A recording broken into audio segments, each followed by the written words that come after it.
നമസ്കാരം, PSC today YouTube ചാനലിലേക്ക് ഏവർക്കും സ്വാഗതം. പുതിയൊരു ക്ലാസ് ഇവിടെ ആരംഭിക്കാൻ പോവുകയാണ്. അതിന്റെ പേരാണ് സ്കൂൾ ടെക്സ്റ്റ് ബുക്ക് എക്സ്പ്രസ്. എന്താ സുഹൃത്തുക്കളെ, സ്കൂൾ ടെക്സ്റ്റ് ബുക്ക് എക്സ്പ്രസ് എന്നുള്ളൊരു പുതിയ ക്ലാസ് നമ്മൾ ഇവിടെ ആഡ് ചെയ്യാൻ പോവുകയാണ്. ഇവിടെ നമ്മൾ എന്താണ് ചർച്ച ചെയ്യുന്നതെന്ന് ചോദിച്ചു കഴിഞ്ഞാൽ 5ാം ക്ലാസ് മുതൽ 10ാം ക്ലാസ് വരെയുള്ള SCERT ടെക്സ്റ്റ് ബുക്കിനെ നമ്മൾ ഇവിടെ കീറി മുറിച്ച് PSCക്ക് പഠിക്കേണ്ട രീതിയിൽ എങ്ങനെ പഠിക്കാമെന്നാണ് നമ്മൾ നോക്കാൻ പോകുന്നത്. അല്ലാതെ വെറുതെ ടെക്സ്റ്റ് ബുക്ക് വായിച്ചു വിടുകയല്ല.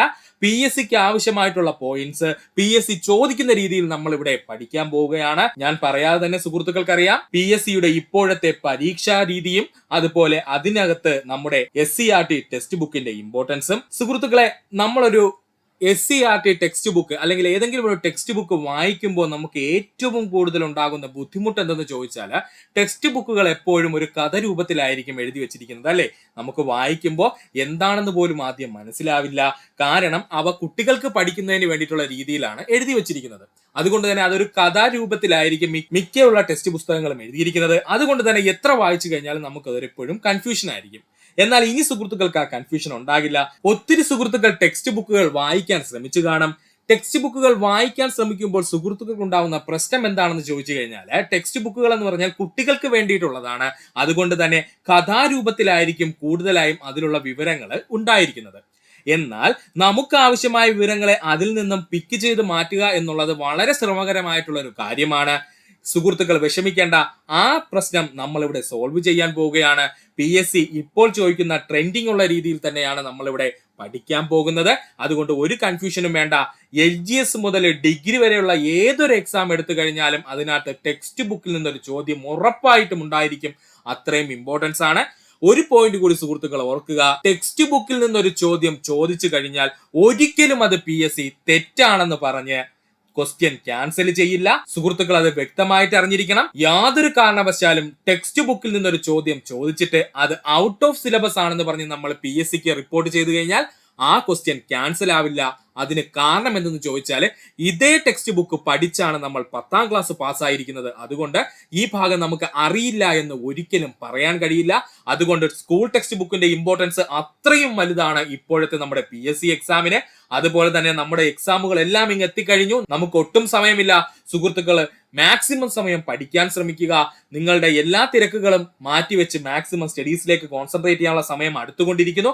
ഇപ്പോഴും പഠനം തുടങ്ങിയിട്ടില്ലാത്ത സുഹൃത്തുക്കൾ ഇനി മുതൽ പഠിച്ചു തുടങ്ങിയാലും മതി. നമ്മുടെ കയ്യിൽ ഏകദേശം 5 മാസത്തോളം സമയമുണ്ട്. അപ്പോൾ നമുക്ക് നോക്കാം സ്കൂൾ ടെക്സ്റ്റ് ബുക്ക് എക്സ്പ്രസ് എന്നുള്ളത്. സുഹൃത്തുക്കൾക്ക് മനസ്സിലായി എന്ന് കരുതുന്നു. ഇന്ന് നമ്മൾ നോക്കാൻ പോകുന്നത് SCERT 5ാം ക്ലാസ്സിലെ ടെക്സ്റ്റ് ബുക്കിലെ സാമൂഹ്യശാസ്ത്ര മേഖലയിലെ ഭാഗം 1 നിന്നുള്ള 3 പ്രധാനപ്പെട്ട ചാപ്റ്ററുകളാണ് നോക്കാൻ പോകുന്നത്. ഒരു കൺഫ്യൂഷൻ വേണ്ട സുഹൃത്തുക്കൾക്ക്. PSC എങ്ങനെ ചോദിക്കുന്നോ അതേ രീതിയിൽ തന്നെയാണ് നമ്മളുടെ ക്ലാസ്സുകൾ സെറ്റ് ചെയ്തിരിക്കുന്നത്. സ്കൂൾ ടെക്സ്റ്റ് ബുക്ക് എക്സ്പ്രസ് സുഹൃത്തുക്കൾ എല്ലാവരും പഠിക്കാൻ ശ്രമിക്കുക. അതിനോടൊപ്പം തന്നെ നിങ്ങളുടെ വേണ്ടപ്പെട്ട സുഹൃത്തുക്കൾക്ക് എല്ലാവർക്കും ഷെയർ ചെയ്ത് കൂടി നൽകുക. അതിനോടൊപ്പം തന്നെ നമ്മുടെ കൊച്ചു ചാനൽ ഒന്ന് സബ്സ്ക്രൈബ് ചെയ്ത് സഹായിക്കുകയും ചെയ്യുക. നമുക്ക് ക്ലാസ്സിലേക്ക് പോകാം. കഴിഞ്ഞ ദിവസം നമ്മൾ നോക്കിയത് 5ാം ക്ലാസ്സിലെ സാമൂഹ്യശാസ്ത്ര മേഖലയിലെ 1ാം ഭാഗത്തിലെ 3 പ്രധാനപ്പെട്ട ചാപ്റ്ററുകളായിരുന്നു. ഇന്ന് നമ്മൾ നോക്കാൻ പോകുന്നത് സാമൂഹ്യശാസ്ത്ര മേഖലയിലെ ഭാഗം 1ലെ ബാക്കിയുള്ള 3 ചാപ്റ്ററുകളുടെയാണ്. അതായത് 4ാം ചാപ്റ്ററും 5ാം ചാപ്റ്ററും 6ാം ചാപ്റ്ററുമാണ് നമ്മൾ ഇന്ന് നോക്കാൻ പോകുന്നത്. ഓൾറെഡി 1ാം ചാപ്റ്ററും 2ാം ചാപ്റ്ററും 3ാം ചാപ്റ്ററും നമ്മൾ നോക്കിക്കഴിഞ്ഞു. അത് ഒത്തിരി സുഹൃത്തുക്കൾക്ക് ഇഷ്ടപ്പെട്ടെന്ന് അറിയുന്നതിന് നന്ദി. നമുക്ക് സമയം കളയേണ്ട ആ ക്ലാസ്സിലേക്ക് പോകാം. നമ്മുടെ 4ാമത്തെ ചാപ്റ്റർ ആണ് കരുതലോടെ ചെലവിടാം. കരുതലോടെ ചെലവിടാം എന്നുള്ളതാണ് നമ്മുടെ 4ാമത്തെ ചാപ്റ്റർ. എന്തൊക്കെയാണ് ഈ ചാപ്റ്ററുമായി ബന്ധപ്പെട്ട് PSCക്ക് പഠിക്കുവാനുള്ളതെന്ന് നമുക്കൊന്ന് നോക്കാം. കുടുംബത്തിലേക്ക് വരുമാനം എത്തിക്കുന്ന പ്രധാന സാമ്പത്തിക പ്രവർത്തനങ്ങളിൽ ഒന്നാണ് തൊഴില്. പഠിക്കണേ, ഇമ്പോർട്ടന്റ് ആണ്. പ്രത്യേകിച്ച് LP UP ഉള്ള സുഹൃത്തുക്കൾ നല്ലപോലെ ഈ ഭാഗങ്ങളൊക്കെ പഠിച്ചോളേ.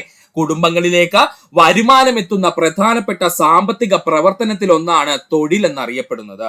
കുടുംബങ്ങളിലേക്ക് വരുമാനം എത്തുന്ന മാർഗങ്ങളാണ് ശമ്പളം, കമ്മീഷൻ, കൂലി, ലാഭം, വാടക, പലിശ.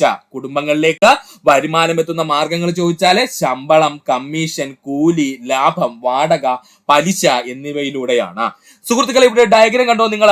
ഇവിടെ കുടുംബത്തിന് ലഭിക്കുന്ന വരുമാനങ്ങളാണ് കാണിച്ചിരിക്കുന്നത്. സർക്കാർ ജോലിയുള്ള ഒരു വ്യക്തിയാണെങ്കിൽ അദ്ദേഹത്തിന് ശമ്പളത്തിലൂടെ കുടുംബത്തിന് വരുമാനം ലഭിക്കുന്നു. ഒരു കച്ചവടക്കാരനാണെങ്കിൽ അയാൾ കച്ചവടം നടത്തുന്നതിലൂടെ ലഭിക്കുന്ന ലാഭത്തിലൂടെ കുടുംബത്തിന് വരുമാനം ലഭിക്കുന്നു. ഒരു കെട്ടിടം വാടകയ്ക്ക് നൽകിയിരിക്കുകയാണെങ്കിൽ ആ കെട്ടിടത്തിൽ നിന്ന് ലഭിക്കുന്ന വാടകയിൽ നിന്നും കുടുംബത്തിന് വരുമാനം ലഭിക്കുന്നു. ഇനി നമ്മളൊരു തുക ബാങ്കിൽ നിക്ഷേപിച്ചിരിക്കുകയാണെങ്കിൽ അതിന്റെ പലിശ നമ്മുടെ കുടുംബത്തിലേക്ക് വരുമാന മാർഗമായി എത്തുന്നതാണ്. അതുപോലെ നമ്മളൊരു കെട്ടിട നിർമ്മാണ തൊഴിലാളിയാണെന്നുണ്ടെങ്കിൽ ആ കെട്ടിട നിർമ്മാണത്തിലൂടെ നമുക്ക് ലഭിക്കുന്ന കൂലി കുടുംബത്തിലേക്ക് ഒരു വരുമാന മാർഗമായി മാറുന്നു. ഇനി പ്രധാനപ്പെട്ട ഏതെങ്കിലും ഒരു സ്ഥാപനത്തിന്റെ ഏജന്റ് ആയിട്ട് നമ്മൾ പ്രവർത്തിക്കുകയാണെന്നുണ്ടെങ്കിൽ അവിടെ നിന്ന് ലഭിക്കുന്ന കമ്മീഷന് നമ്മുടെ കുടുംബത്തിന് വരുമാനമായിട്ട് ലഭിക്കുന്നു. അതാണ് ഈ ഡയഗ്രാം പറയുന്നത് കേട്ടോ സുഹൃത്തുക്കളെ. വേറെ ഒന്നുമില്ല. കുടുംബത്തിലേക്ക് വരുമാനം എത്തിക്കുന്ന മാർഗങ്ങൾ ചോദിച്ചു കഴിഞ്ഞാൽ, അല്ലെങ്കിൽ എത്തുന്ന മാർഗങ്ങൾ ചോദിച്ചു കഴിഞ്ഞാൽ ശമ്പളം, കമ്മീഷൻ, കൂലി, ലാഭം, വാടക, പലിശ എന്നീ ഇനങ്ങളിലാണ്. നമ്മൾ ഇത്രയും നേരം പറഞ്ഞത് കുടുംബത്തിലേക്ക് പണം അല്ലെങ്കിൽ ധനം എത്തുന്ന രീതിയാണ് പറഞ്ഞത്. ഇനി നമ്മൾ ഇവിടെ പഠിക്കാനുള്ളത് നമ്മുടെ കുടുംബത്തിലുള്ള പ്രധാനപ്പെട്ട ചിലവുകളെ പറ്റിയിട്ടാണ്. നമ്മുടെ കുടുംബത്തിലുണ്ടാകുന്ന ചിലവുകളെ രണ്ടായിട്ട് തരംതിരിക്കുന്നു. ഒന്നാണ് പ്രതീക്ഷിത ചിലവെന്നും മറ്റത് അപ്രതീക്ഷിത ചിലവെന്നും. നമ്മുടെ എല്ലാവരുടെയും കുടുംബത്തിൽ വരുന്ന കാര്യമാണ് പറഞ്ഞത് കേട്ടോ. ഇവിടെ എന്താ പറഞ്ഞത്? ചിലവുകൾ അല്ലെങ്കിൽ നമ്മുടെ കുടുംബത്തിൽ ഉണ്ടാകുന്ന ചിലവുകൾ പ്രധാനമായിട്ടും രണ്ടായിട്ട് തരംതിരിച്ചിരിക്കുന്നു. ഒന്നാമത്തത് പ്രതീക്ഷിത ചിലവുകൾ എന്നും മറ്റൊന്ന് അപ്രതീക്ഷിത ചിലവുകൾ എന്നും. ഞാൻ പറഞ്ഞപ്പോൾ തന്നെ ഒട്ടുമിക്ക സുഹൃത്തുക്കൾക്കും കാര്യം എന്തെന്ന് മനസ്സിലായി കാണാം. എന്നാലും നമുക്ക് നോക്കാം. പ്രതീക്ഷിത ചിലവുകൾക്ക് ഉദാഹരണം ചോദിച്ചാൽ ഭക്ഷണം, വസ്ത്രം, വായ്പകളുടെ തിരിച്ചടവ്. പ്രതീക്ഷിത ചിലവുകൾക്ക് ഉദാഹരണം ചോദിച്ചു കഴിഞ്ഞാല് ഭക്ഷണം, വസ്ത്രം, വായ്പകളുടെ തിരിച്ചടവ്. അതായത് പറഞ്ഞു കഴിഞ്ഞാൽ വേറൊന്നുമില്ല, നമുക്ക് ഭക്ഷണത്തിന് നമ്മുടെ പണം ചിലവാകും, വസ്ത്രങ്ങൾ നമ്മൾ വാങ്ങിക്കുന്നതിന് വേണ്ടി നമ്മുടെ കയ്യിൽ നിന്ന് പണം ചിലവാകും, വായ്പകൾ എടുത്തിട്ടുണ്ടെങ്കിൽ അത് തിരിച്ചടയ്ക്കുന്നതിന് വേണ്ടിയും നമ്മുടെ കയ്യിൽ നിന്ന് പണം ചിലവാകും. ഇത് നമ്മുടെ പ്രതീക്ഷിത ചിലവാണ്. കാരണം എന്താണ്? ഇത് നമ്മുടെ കയ്യിൽ നിന്ന് ചിലവാകുമെന്ന് നമുക്ക് കൃത്യമായിട്ട് അറിയാം.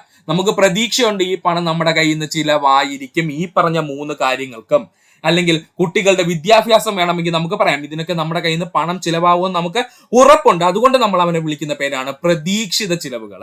എന്നാൽ അപ്രതീക്ഷിത ചിലവുകൾ എന്ന് പറഞ്ഞു കഴിഞ്ഞാൽ പ്രകൃതി ദുരന്തം വരുന്നു, അല്ലെങ്കിൽ രോഗങ്ങൾ ഉണ്ടാകുന്നു, അപകടം ഉണ്ടാകുന്നു, ഇങ്ങനെയുള്ള സാഹചര്യങ്ങളിൽ നമ്മുടെ പണം നമുക്ക് ചിലവാക്കേണ്ടി വരും. എന്നാൽ ഇത് നമ്മൾ പ്രതീക്ഷിച്ചതാണോ? അല്ല. പെട്ടെന്നുണ്ടാകുന്ന ചിലവുകളാണ് അപ്രതീക്ഷിത ചിലവുകൾ എന്ന് പറയുന്നത്. പെട്ടെന്നുണ്ടാകുന്ന എമർജൻസി ചിലവുകളാണ് പ്രധാനപ്പെട്ട അപ്രതീക്ഷിത ചിലവുകൾക്ക് ഉദാഹരണം. പ്രകൃതി ദുരന്തങ്ങളോ രോഗങ്ങളോ അപകടങ്ങളോ ഉണ്ടായിക്കഴിഞ്ഞാൽ പെട്ടെന്ന് എന്ത് ചെയ്യണം? നമുക്ക് പണം ചിലവാക്കേണ്ടി വരും. ഇത് നമ്മൾ പ്രതീക്ഷിച്ചിരിക്കുന്ന ചിലവുകളാണോ സുഹൃത്തുക്കളെ? അല്ല. ഇതിനെ വിളിക്കുന്ന പേരാണ് അപ്രതീക്ഷിത ചിലവുകൾ. പഠിക്കുക. അടുത്തതാണ് സാമ്പത്തിക സുരക്ഷിതത്വം. മെച്ചപ്പെട്ട ജീവിത നിലവാരം നിലനിർത്തുന്നതിനും ഭാവിയിൽ ഉണ്ടാകുന്ന ചിലവുകൾ കൂടി നിറവേറ്റാൻ കഴിയുന്ന സാഹചര്യം അറിയപ്പെടുന്ന പേരാണ് സാമ്പത്തിക സുരക്ഷിതത്വം. ഒന്നുമില്ല, മെച്ചപ്പെട്ട ഒരു ജീവിത നിലവാരം നമ്മൾ നിലനിർത്തുകയും വേണം. അതിനോടൊപ്പം തന്നെ ഭാവിയിൽ എന്ത് ചിലവുണ്ടായാലും ആ ചിലവിനെ നിറവേറ്റാനുള്ള പണം കൂടി നമ്മൾ കരുതി വെക്കുകയാണെങ്കിൽ അത്തരത്തിലുള്ള സാമ്പത്തിക ഭദ്രത അറിയപ്പെടുന്ന പേരാണ് സാമ്പത്തിക സുരക്ഷിതത്വം കേട്ടോ. അത്തരത്തിലുള്ള സാമ്പത്തിക രീതി അറിയപ്പെടുന്ന പേരാണ് സാമ്പത്തിക സുരക്ഷിതത്വം എന്ന് അറിയപ്പെടുന്നത്. ഒന്നുകൂടി പറയാം, കൺഫ്യൂഷൻ ഒന്നും വേണ്ട. മെച്ചപ്പെട്ട ജീവിത നിലവാരം നിലനിർത്തുന്നതിനോടൊപ്പം തന്നെ ഭാവിയിൽ ഉണ്ടാകുന്ന ചിലവുകളെ കൂടി നിറവേറ്റാനായിട്ട് നമ്മൾ എന്ത് ചെയ്യുന്നു? പണം സ്വരൂപിച്ചു വെക്കുകയാണെങ്കിൽ അത്തരം സാമ്പത്തിക രീതി അറിയപ്പെടുന്ന പേരാണ് സാമ്പത്തിക സുരക്ഷിതത്വം. എന്താ പേര് അറിയപ്പെടുന്നത്? സാമ്പത്തിക സുരക്ഷിതത്വം. അടുത്തത് നമ്മൾ നോക്കാൻ പോകുന്നതാണ് മിതവ്യയ ശീലം. എന്താണ് മിതവ്യ ശീലം എന്ന് പറഞ്ഞു കഴിഞ്ഞാൽ ആവശ്യങ്ങൾ നിറവേറ്റുന്നതിന് ഫലപ്രദമായി വരുമാനം ചെലവിടുന്ന സ്വഭാവ സവിശേഷതയാണ് മിതവ്യ ശീലം എന്ന പേരിൽ അറിയപ്പെടുന്നത്. അപ്പൊ എന്താണ് മിതവ്യ ശീലം എന്ന് പറഞ്ഞു കഴിഞ്ഞാൽ ആവശ്യങ്ങൾ നിറവേറ്റുന്നതിന് ഫലപ്രദമായി വരുമാനം ചെലവാക്കണം. നമുക്കൊരു ആവശ്യമുണ്ട്, അത് നേടുന്നതിന് വേണ്ടി ഫലപ്രദമായ രീതിയിൽ നമ്മൾ വരുമാനം ചെലവാക്കണം. അല്ലാതെ പോയി ദൂർത്തടിക്കണമെന്നല്ല പറഞ്ഞത്. ഫലപ്രദമായ രീതിയിൽ നമ്മുടെ വരുമാനം നമ്മൾ ചെലവാക്കുകയാണെന്നുണ്ടെങ്കിൽ അത്തരം സ്വഭാവ സവിശേഷത അറിയപ്പെടുന്ന പേരാണ് മിതവ്യശീലം എന്നറിയപ്പെടുന്നു. എന്ത് പേരാ അറിയപ്പെടുന്നത്? മിതവ്യശീലം എന്നറിയപ്പെടുന്നു. സുഹൃത്തുക്കളെ, ഭാഗം ഒന്ന് പഠിക്കുക. നമുക്കെല്ലാവരുടെയും ആവശ്യങ്ങൾ തൃപ്തിപ്പെടുത്തുവാനുള്ള വിഭവങ്ങളുണ്ട്. എന്നാൽ ഒരാളുടെ പോലും അത്യാഗ്രഹത്തെ നിറവേറ്റാൻ ഇല്ലതാനും. ഈ വാക്കുകൾ ആരുടെയും ചോദിച്ചാല് മഹാത്മാഗാന്ധിജിയുടെ ആണ് കേട്ടോ. പഠിച്ചോളണേ, ഇമ്പോർട്ടന്റ് ആണ്. നമുക്ക് എല്ലാവരുടെയും ആവശ്യങ്ങൾ തൃപ്തിപ്പെടുത്തുവാനുള്ള വിഭവങ്ങളുണ്ട്, എന്നാൽ ഒരാളുടെ പോലും അത്യാഗ്രഹത്തെ നിറവേറ്റാൻ ഇല്ലതാനും. ഈ വാക്കുകൾ ആരുടെയും ചോദിച്ചാല് മഹാത്മാഗാന്ധിജിയുടെ വാക്കുകളാണ്. കേന്ദ്ര സർക്കാരും സംസ്ഥാന സർക്കാരും ചിലവുകൾ മുൻകൂട്ടി തീരുമാനിക്കുകയും അതിനാവശ്യമായ വരുമാനം കണ്ടെത്തുകയും ചെയ്യുന്നു. ഇത് അവതരിപ്പിക്കുകയും ചെയ്യുന്നു. ഇതിനെ ബഡ്ജറ്റ് എന്ന പേരിൽ അറിയപ്പെടുന്നു. അപ്പൊ എന്താണ് ബഡ്ജറ്റ് എന്ന് ചോദിച്ചു കഴിഞ്ഞാല് കേന്ദ്ര സർക്കാരും സംസ്ഥാന സർക്കാരും ചിലവുകൾ മുൻകൂട്ടി തീരുമാനിക്കുകയും അതിനാവശ്യമായ വരുമാനം കണ്ടെത്തുകയും ചെയ്യുന്നു. ഇതിനെ അവതരിപ്പിക്കുകയും ചെയ്യുന്നു. ഇതിനെ അറിയപ്പെടുന്ന പേരാണ് ബഡ്ജറ്റ് എന്ന പേരില്. ഇന്ത്യയിലെ സാമ്പത്തിക വർഷം ചോദിച്ചാൽ ഏപ്രിൽ 1 മുതൽ മാർച്ച് 31 വരെയാണ്. പ്രീവിയസ് ചോദ്യമാണ് കേട്ടോ. ഇന്ത്യയിലെ സാമ്പത്തിക വർഷം ഏപ്രിൽ 1 ആരംഭിച്ച് മാർച്ച് 31 അവസാനിക്കുന്നു. അങ്ങനെ തന്നെ പഠിക്കണേ. മിക്ക സുഹൃത്തുക്കൾക്കും കൺഫ്യൂഷൻ ഉണ്ടാക്കി മൈനസ് നേടിക്കൊടുക്കുന്ന ക്വസ്റ്റ്യൻ ആണ് പറഞ്ഞത്. ഇന്ത്യയിലെ സാമ്പത്തിക വർഷം ഏപ്രിൽ മാസം 1-ാം തീയതി ആരംഭിച്ച് മാർച്ച് മാസം 31-ാം തീയതി അവസാനിക്കുന്നു. പഠിക്കുക.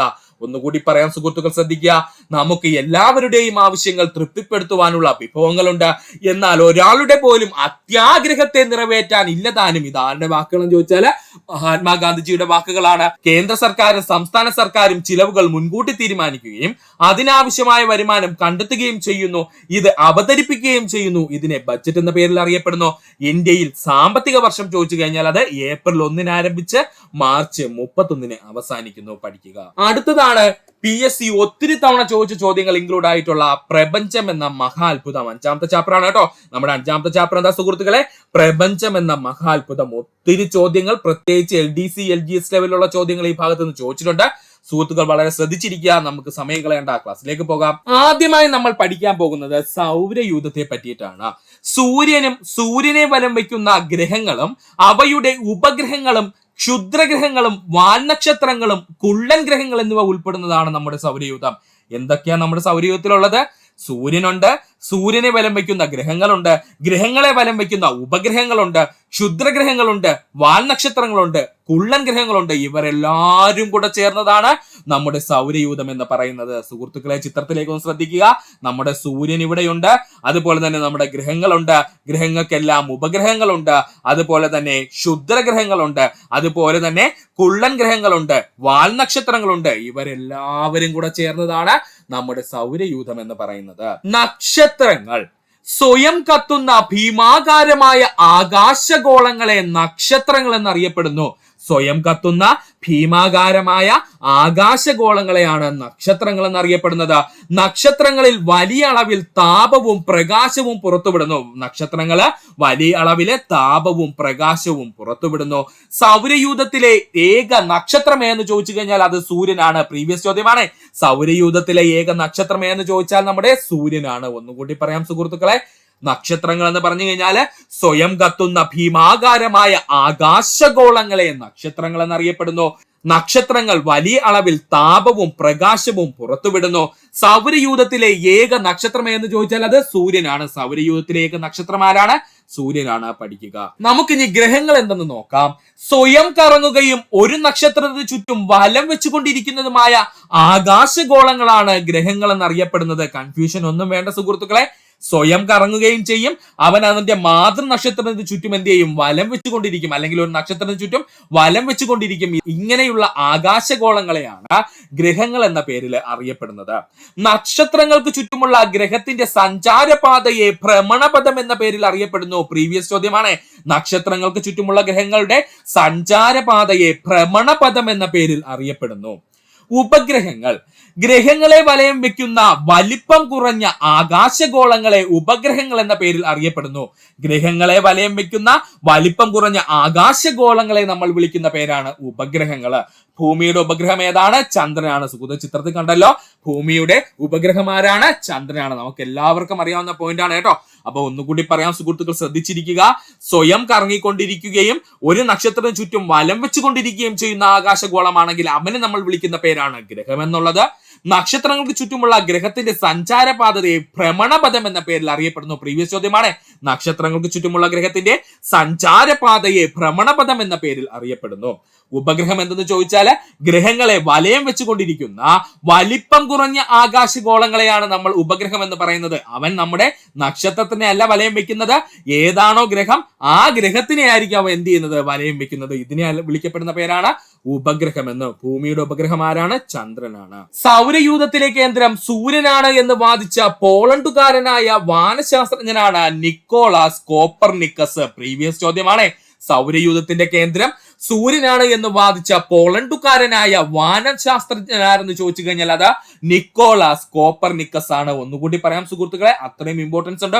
ഒരുപാട് LD LP UP അതുപോലെ തന്നെ LGS ക്വസ്റ്റ്യൻ പേപ്പറുകളിൽ കണ്ടിരുന്നു.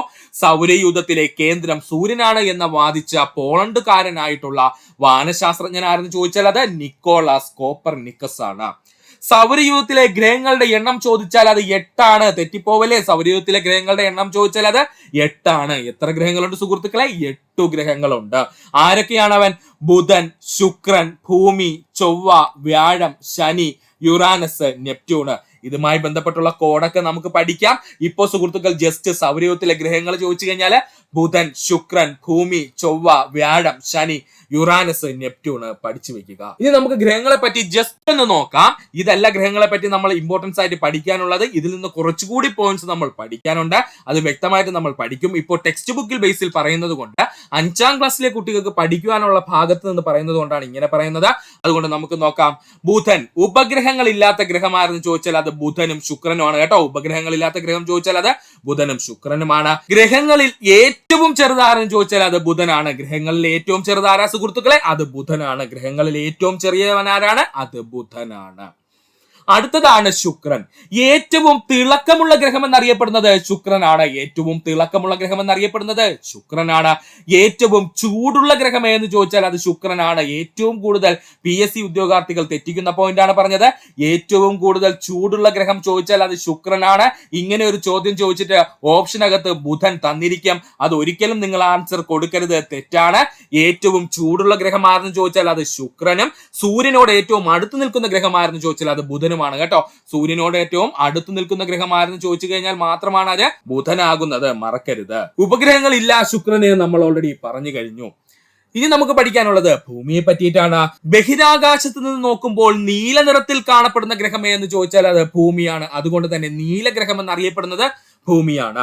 ബഹിരാകാശത്ത് നിന്ന് നോക്കുമ്പോൾ നീല നിറത്തിൽ കാണപ്പെടുന്ന ഗ്രഹം എന്ന് ചോദിച്ചാൽ അത് ഭൂമിയാണ്. അതുകൊണ്ട് തന്നെ നീലഗ്രഹം എന്നറിയപ്പെടുന്നത് ആരാണ്? ഭൂമിയാണ്. ജീവൻ നിലനിൽക്കുന്നതായി കണ്ടെത്തിയിട്ടുള്ള ഏക ഗ്രഹം ഭൂമിയാണ്. ജീവൻ നിലനിൽക്കുന്നതായിട്ട് കണ്ടെത്തിയിട്ടുള്ള ഏക ഗ്രഹം എന്ന് ചോദിച്ചാൽ അത് ഭൂമിയാണ്. ഭൂമിയുടെ ഒരേ ഒരു ഉപഗ്രഹമാണെന്ന് ചോദിച്ചാൽ അത് ചന്ദ്രനാണ്. പഠിച്ചോളെ, ഭൂമിയുടെ ഒരേ ഒരു ഉപഗ്രഹം ചോദിച്ചാൽ അത് ആരാണ്? ചന്ദ്രനാണ്. പഠിക്കുക. അടുത്തതായി നമുക്ക് നോക്കാനുള്ളത് ചൊവ്വാഗ്രഹത്തെ പറ്റിയാണ്. ചൊവ്വയ്ക്ക് 2 പ്രധാനപ്പെട്ട ഉപഗ്രഹങ്ങളുണ്ട്. ചൊവ്വയ്ക്ക് എത്ര ഉപഗ്രഹങ്ങളുണ്ട് സുഹൃത്തുക്കളെ? 2 ഉപഗ്രഹങ്ങളുണ്ട്.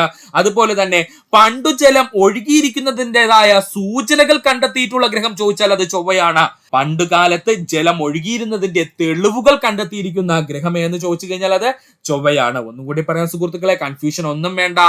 ഉപഗ്രഹങ്ങളില്ലാത്ത 2 പ്രധാനപ്പെട്ട ഗ്രഹങ്ങൾ ഒന്ന് ബുധനും ശുക്രനുമാണ്.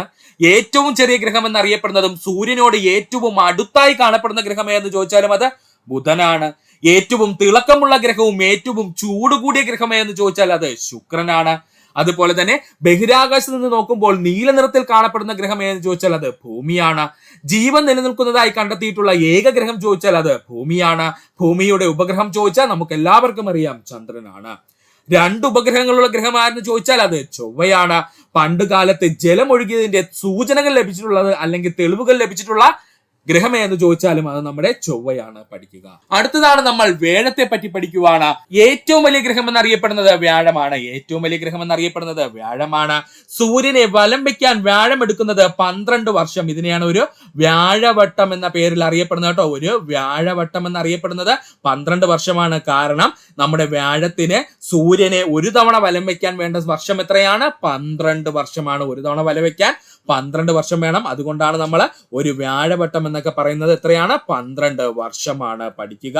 ഈ 60-ലധികം ഉപഗ്രഹങ്ങൾ എന്നുള്ളത് പഠിക്കേണ്ട കേട്ടോ. ഉപഗ്രഹങ്ങൾ കൂടുതലുണ്ട്. അപ്പോൾ പഠിക്കുക സുഹൃത്തുക്കളെ. വ്യാഴം എന്ന് പറയുന്നത് നമ്മുടെ സൗരയൂഥത്തിലെ ഏറ്റവും വലിയ ഗ്രഹം എന്നറിയപ്പെടുന്നത് വ്യാഴമാണ്. സൂര്യനെ വലം വെക്കാനായിട്ട് 12 വർഷം വേണം. ആർക്കാണ്? വ്യാഴത്തിന്. ഒരു വ്യാഴവട്ടം എന്ന് പറഞ്ഞു കഴിഞ്ഞാൽ 12 വർഷം. അടുത്തത് നമുക്ക് നോക്കാനുള്ളത് ശനിയെ പറ്റിയാണ്. ചുറ്റും വലയങ്ങളുള്ള ഗ്രഹം എന്ന് ചോദിച്ചാൽ അത് ശനിയാണ്. ചുറ്റും വലയങ്ങളുള്ള ഗ്രഹം എന്ന് ചോദിച്ചാൽ അത് ശനിയാണ്. ശനിയുടെ ഉപഗ്രഹങ്ങളുടെ എണ്ണം 30 അല്ല, അത് പഠിക്കേണ്ട കാര്യമില്ല. ചുറ്റും വലയങ്ങളുള്ള ഗ്രഹം എന്ന് ചോദിച്ചാൽ അത് ശനിയാണ്. Uranus 25-ലധികം ഉപഗ്രഹങ്ങളുള്ളതാണ് Uranus. 25-ലധികം ഉപഗ്രഹങ്ങളുണ്ട്. ആർക്കാണ്? യുറാനസിന്. സൂര്യനെ വലം വയ്ക്കാൻ 84 വർഷങ്ങൾ വേണം. പഠിച്ചോളെ, പ്രീവിയസ് ക്വസ്റ്റ്യൻ ആണ്. യുറാനസിന് സൂര്യനെ വലം വയ്ക്കാനായിട്ട് 84 വർഷങ്ങൾ വേണം. പഠിക്കുക. യുറാനസിന് 25-ലധികം ഉപഗ്രഹങ്ങളുണ്ട്. അതുപോലെ തന്നെ സൂര്യനെ വലം വയ്ക്കാൻ 84 വർഷം വേണം. ആർക്കാണ്? യുറാനസിന്. അടുത്തത് നമ്മൾ നെപ്റ്റ്യൂനെ പറ്റിയാണ് നോക്കാൻ പോകുന്നത്. 1 ഡസനിലധികം ഉപഗ്രഹങ്ങളുണ്ട് നെപ്റ്റ്യൂണ്. 1 ഡസനിലധികം ഉപഗ്രഹങ്ങളുണ്ട് നെപ്റ്റ്യൂണ്. സൂര്യനെ വലം വയ്ക്കാൻ 164 വർഷം വേണം. പ്രീവിയസ് ക്വസ്റ്റ്യൻ ആണ്. സൂര്യനെ വലം വയ്ക്കാൻ നെപ്റ്റ്യൂൺ എത്ര വർഷം വേണം സുഹൃത്തുക്കളെ? 164 വർഷം വേണം. എത്ര വർഷം വേണം? 164 വർഷം. ഒന്നുകൂടി പറയാം, കൺഫ്യൂഷൻ ഒന്നും ആകണ്ട. സൗരയൂഥത്തിലെ ഏറ്റവും വലിയ ഗ്രഹം എന്നറിയപ്പെടുന്നത് വ്യാഴമാണ്. സൂര്യനെ വലം വയ്ക്കാൻ വ്യാഴത്തിന് വേണ്ടത് 12 വർഷമാണ്. ഒരു വ്യാഴവട്ടം എന്നറിയപ്പെടുന്നത് 12 വർഷം. ചുറ്റും വലയങ്ങളുള്ള ഗ്രഹം എന്ന് ചോദിച്ചാൽ അത് ശനിയാണ്. അതുപോലെ തന്നെ 25ലധികം ഉപഗ്രഹങ്ങളുണ്ട് ആർക്ക്? യുറാനസിന്. സൂര്യനെ വലം വയ്ക്കാൻ യുറാനസിന് എടുക്കുന്ന സമയം 84 വർഷമാണ്. പഠിക്കുക. 1 ഡസനിലധികം ഉപഗ്രഹങ്ങളുണ്ട് ആർക്ക്? നെപ്റ്റ്യൂണ്. 1 ഡസനിലധികം ഉപഗ്രഹങ്ങളുണ്ട്. അതുപോലെ തന്നെ സൂര്യനെ വലം വയ്ക്കാൻ നെപ്റ്റ്യൂൺ എടുക്കുന്നത് 164 വർഷമാണ്. 164 വർഷമാണ്. പഠിക്കുക. അടുത്തതായി നമുക്ക് പഠിക്കുവാനുള്ളതാണ് ഗലീലിയോ. ഗലീലിയെ പറ്റി ഒത്തിരി തവണ PSC പ്രീവിയസ് ആയി ചോദിച്ചിട്ടുള്ള ശാസ്ത്രജ്ഞനാണ് ഗലീലിയോ ഗലീലി. ഗലീലിയോ ഗലീലിയുടെ ജന്മദേശം ഇറ്റലിയാണ്. ഗലീലിയോ ഗലീലിയുടെ ജന്മദേശം ഇറ്റലിയാണ്. ഊർജതന്ത്രജ്ഞനെന്നും വാനനിരീക്ഷകനെന്നും ഗണിതശാസ്ത്രജ്ഞനെന്നും തത്വചിന്തകൻ എന്നീ പേരുകളിൽ പ്രശസ്തനായിരുന്നു ഗലീലിയോ ഗലീലി. ഊർജതന്ത്രജ്ഞനെന്നും വാനനിരീക്ഷകനെന്നും ഗണിതശാസ്ത്രജ്ഞനെന്നും തത്വചിന്തകൻ എന്നീ പേരുകളില് പ്രശസ്തനായിരുന്നു ആര്? Galileo Galilei. സ്വന്തമായി നിർമ്മിച്ച ദൂരദർശിനി ഉപയോഗിച്ച് വാനനിരീക്ഷണം നടത്തിയ ശാസ്ത്രജ്ഞൻ ഗലീലിയോ ഗലീലി. ഇതാണ് PSC പ്രീവിയസ് ആയി ചോദിച്ചത്. സ്വന്തമായി നിർമ്മിച്ച ദൂരദർശിനി ഉപയോഗിച്ച് വാനനിരീക്ഷണം നടത്തിയ ശാസ്ത്രജ്ഞൻ ആരെന്ന് ചോദിച്ചാൽ അത് ഗലീലിയോ ഗലീലിയാണ്. വ്യാഴത്തിന് 4 ഉപഗ്രഹങ്ങളെ കണ്ടെത്തിയ ശാസ്ത്രജ്ഞൻ അത് ഗലീലിയോ ഗലീലിയാണ്. പഠിച്ചോളണേ, ഇതും പ്രീവിയസ് ക്വസ്റ്റ്യൻ ആണ്. വ്യാഴത്തിന്റെ 4 ഉപഗ്രഹങ്ങളെ കണ്ടെത്തിയ വാനനിരീക്ഷകൻ ആരെന്ന് ചോദിച്ചാൽ അത് ഗലീലിയോ ഗലീലിയാണ്. വ്യാഴത്തിന്റെ 4 ഉപഗ്രഹങ്ങളെ കണ്ടെത്തിയ വാനനിരീക്ഷകൻ ഗലീലിയോ ഗലീലിയാണ്. അപ്പോ സ്വന്തമായി നിർമ്മിച്ച ദൂരദർശിനി ഉപയോഗിച്ച് വാനനിരീക്ഷണം നടത്തുകയും അങ്ങനെ വ്യാഴത്തിന് 4 ഉപഗ്രഹങ്ങളുണ്ടെന്നും കണ്ടെത്തിയ വാനനിരീക്ഷകൻ ആരെന്ന് ചോദിച്ചാൽ ഗലീലിയോ ഗലീലിയാണ്. ഒന്നുകൂടി പറയാം സുഹൃത്തുക്കളെ, മുഴുവൻ പ്രീവിയസ് ചോദ്യമാണ്. ഗലീലിയോ ഗലീലിയുടെ ജന്മദേശം ചോദിച്ചാൽ ഇറ്റലിയാണ്. ഊർജതന്ത്രജ്ഞനെന്നും വാനനിരീക്ഷകനെന്നും ഗണിതശാസ്ത്രജ്ഞനെന്നും തത്വചിന്തകൻ എന്നീ പേരുകളിൽ അറിയപ്പെട്ടിരുന്ന പ്രശസ്തനായിരുന്ന ആരെന്ന് ചോദിച്ചാൽ അത് ഗലീലിയോ ഗലീലിയാണ്. സ്വന്തമായി നിർമ്മിച്ച ദൂരദർശിനി ഉപയോഗിച്ച് വാനനിരീക്ഷണം നടത്തിയ ശാസ്ത്രജ്ഞൻ ആരെന്ന് ചോദിച്ചാൽ അത് ഗലീലിയോ ഗലീലിയാണ്. ഇത് പ്രീവിയസ് ചോദ്യമാണ്. വ്യാഴത്തിന് 4 ഉപഗ്രഹങ്ങളുണ്ട് എന്ന് കണ്ടെത്തിയ വാനനിരീക്ഷകൻ ആരെന്ന് ചോദിച്ചാൽ അത് ഗലീലിയോ ഗലീലി. ഇതും പ്രീവിയസ് ചോദ്യമാണ്. പഠിക്കുക. അടുത്തതാണ് ക്ഷുദ്രഗ്രഹങ്ങൾ. ചൊവ്വയ്ക്കും വ്യാഴത്തിനും ഇടയിലായി വലം വയ്ക്കുന്ന പാറക്കഷ്ണങ്ങളാണ് ക്ഷുദ്രഗ്രഹങ്ങൾ എന്ന പേരിൽ അറിയപ്പെടുന്നത്. ചൊവ്വയ്ക്കും വ്യാഴത്തിനും ഇടയിലായിട്ട് വലം വെച്ചുകൊണ്ടിരിക്കുന്ന പാറക്കഷ്ണങ്ങൾ അറിയപ്പെടുന്ന പേരാണ് ക്ഷുദ്രഗ്രഹങ്ങൾ. അപൂർവമായി ഇവയിൽ ചിലത് ഭൂമിയിൽ പതിക്കുന്നു. ഇതിനെ ഉൽക്കാവർഷം എന്ന പേരിൽ നമ്മൾ കാണുന്നു. മറക്കല്ലേ, ഇമ്പോർട്ടന്റ് പോയിന്റ് ആണ്. ചൊവ്വയ്ക്കും വ്യാഴത്തിനും ഇടയിലായിട്ട് വലം വയ്ക്കുന്ന പാറക്കഷ്ണങ്ങളാണ് ക്ഷുദ്രഗ്രഹങ്ങൾ എന്നറിയപ്പെടുന്നത്. അപൂർവമായി ഇവയിൽ ചിലത് ഭൂമിയിൽ പതിക്കുന്നു. ഇതിനെ ഉൽക്കാവർഷം എന്ന പേരില് നമ്മൾ പറയുന്നു. ക്ഷുദ്രഗ്രഹങ്ങളുടെ ഏറ്റവും പ്രധാനപ്പെട്ട ഉദാഹരണമാണ് ഐഡ എന്ന് പറയുന്നത്. ചിത്രത്തിലേക്ക് ശ്രദ്ധിക്കുക. ഇതാണ് കേട്ടോ ഐഡ എന്ന് പറയുന്ന ക്ഷുദ്രഗ്രഹം. പഠിച്ചോളണേ. നമ്മുടെ SCERT ടെക്സ്റ്റ് ബുക്കിൽ ഏതെങ്കിലുമൊക്കെ ഉദാഹരണം കൊടുത്തിരുന്ന അതാദ്യം നമ്മൾ പഠിച്ചു തീർക്കാൻ നോക്കുക സുഹൃത്തുക്കളെ. ക്ഷുദ്രഗ്രഹങ്ങൾക്ക് ഉദാഹരണം എന്ന് ചോദിച്ചാൽ അത് ഐഡയാണ്. PSC ചോദിക്കുന്നത് ഐഡ എന്തിന് ഉദാഹരണമാണ് എന്നായിരിക്കും ചോദിക്കുന്നത്. അപ്പോൾ അവിടെ കൺഫ്യൂഷൻ ആവരുത്. ഐഡ ഒരു ക്ഷുദ്രഗ്രഹമാണ്. കണ്ടോ സുഹൃത്തുക്കൾ, ചിത്രത്തിലേക്ക് ശ്രദ്ധിക്കുക. ഇതാണ് ഐഡ എന്ന് പറയുന്നത്. ഒരു ആകാശഗോളം ഗ്രഹമായിട്ട് പരിഗണിക്കണമെങ്കിൽ അതിന് ഗോളാകൃതി ഉണ്ടായിരിക്കണം. ഒരു ആകാശഗോളത്തിനെ ഗ്രഹമായിട്ട് പരിഗണിക്കണമെങ്കിൽ അതിന് ഗോളാകൃതി ഉണ്ടായിരിക്കണം. അവ മാതൃനക്ഷത്രത്തെ വലം വെക്കണം. അവ മാതൃനക്ഷത്രത്തിനെ വലം വെക്കണം. അതുപോലെ തന്നെ അവയ്ക്ക് തനതായതും തടസ്സങ്ങളിലുമില്ലാത്തതുമായ ഒരു ഭ്രമണപഥം വേണം. ഇതാണ് മോസ്റ്റ് ഇമ്പോർട്ടന്റ് പോയിന്റ് ആയിട്ട് പഠിക്കാനുള്ളത്.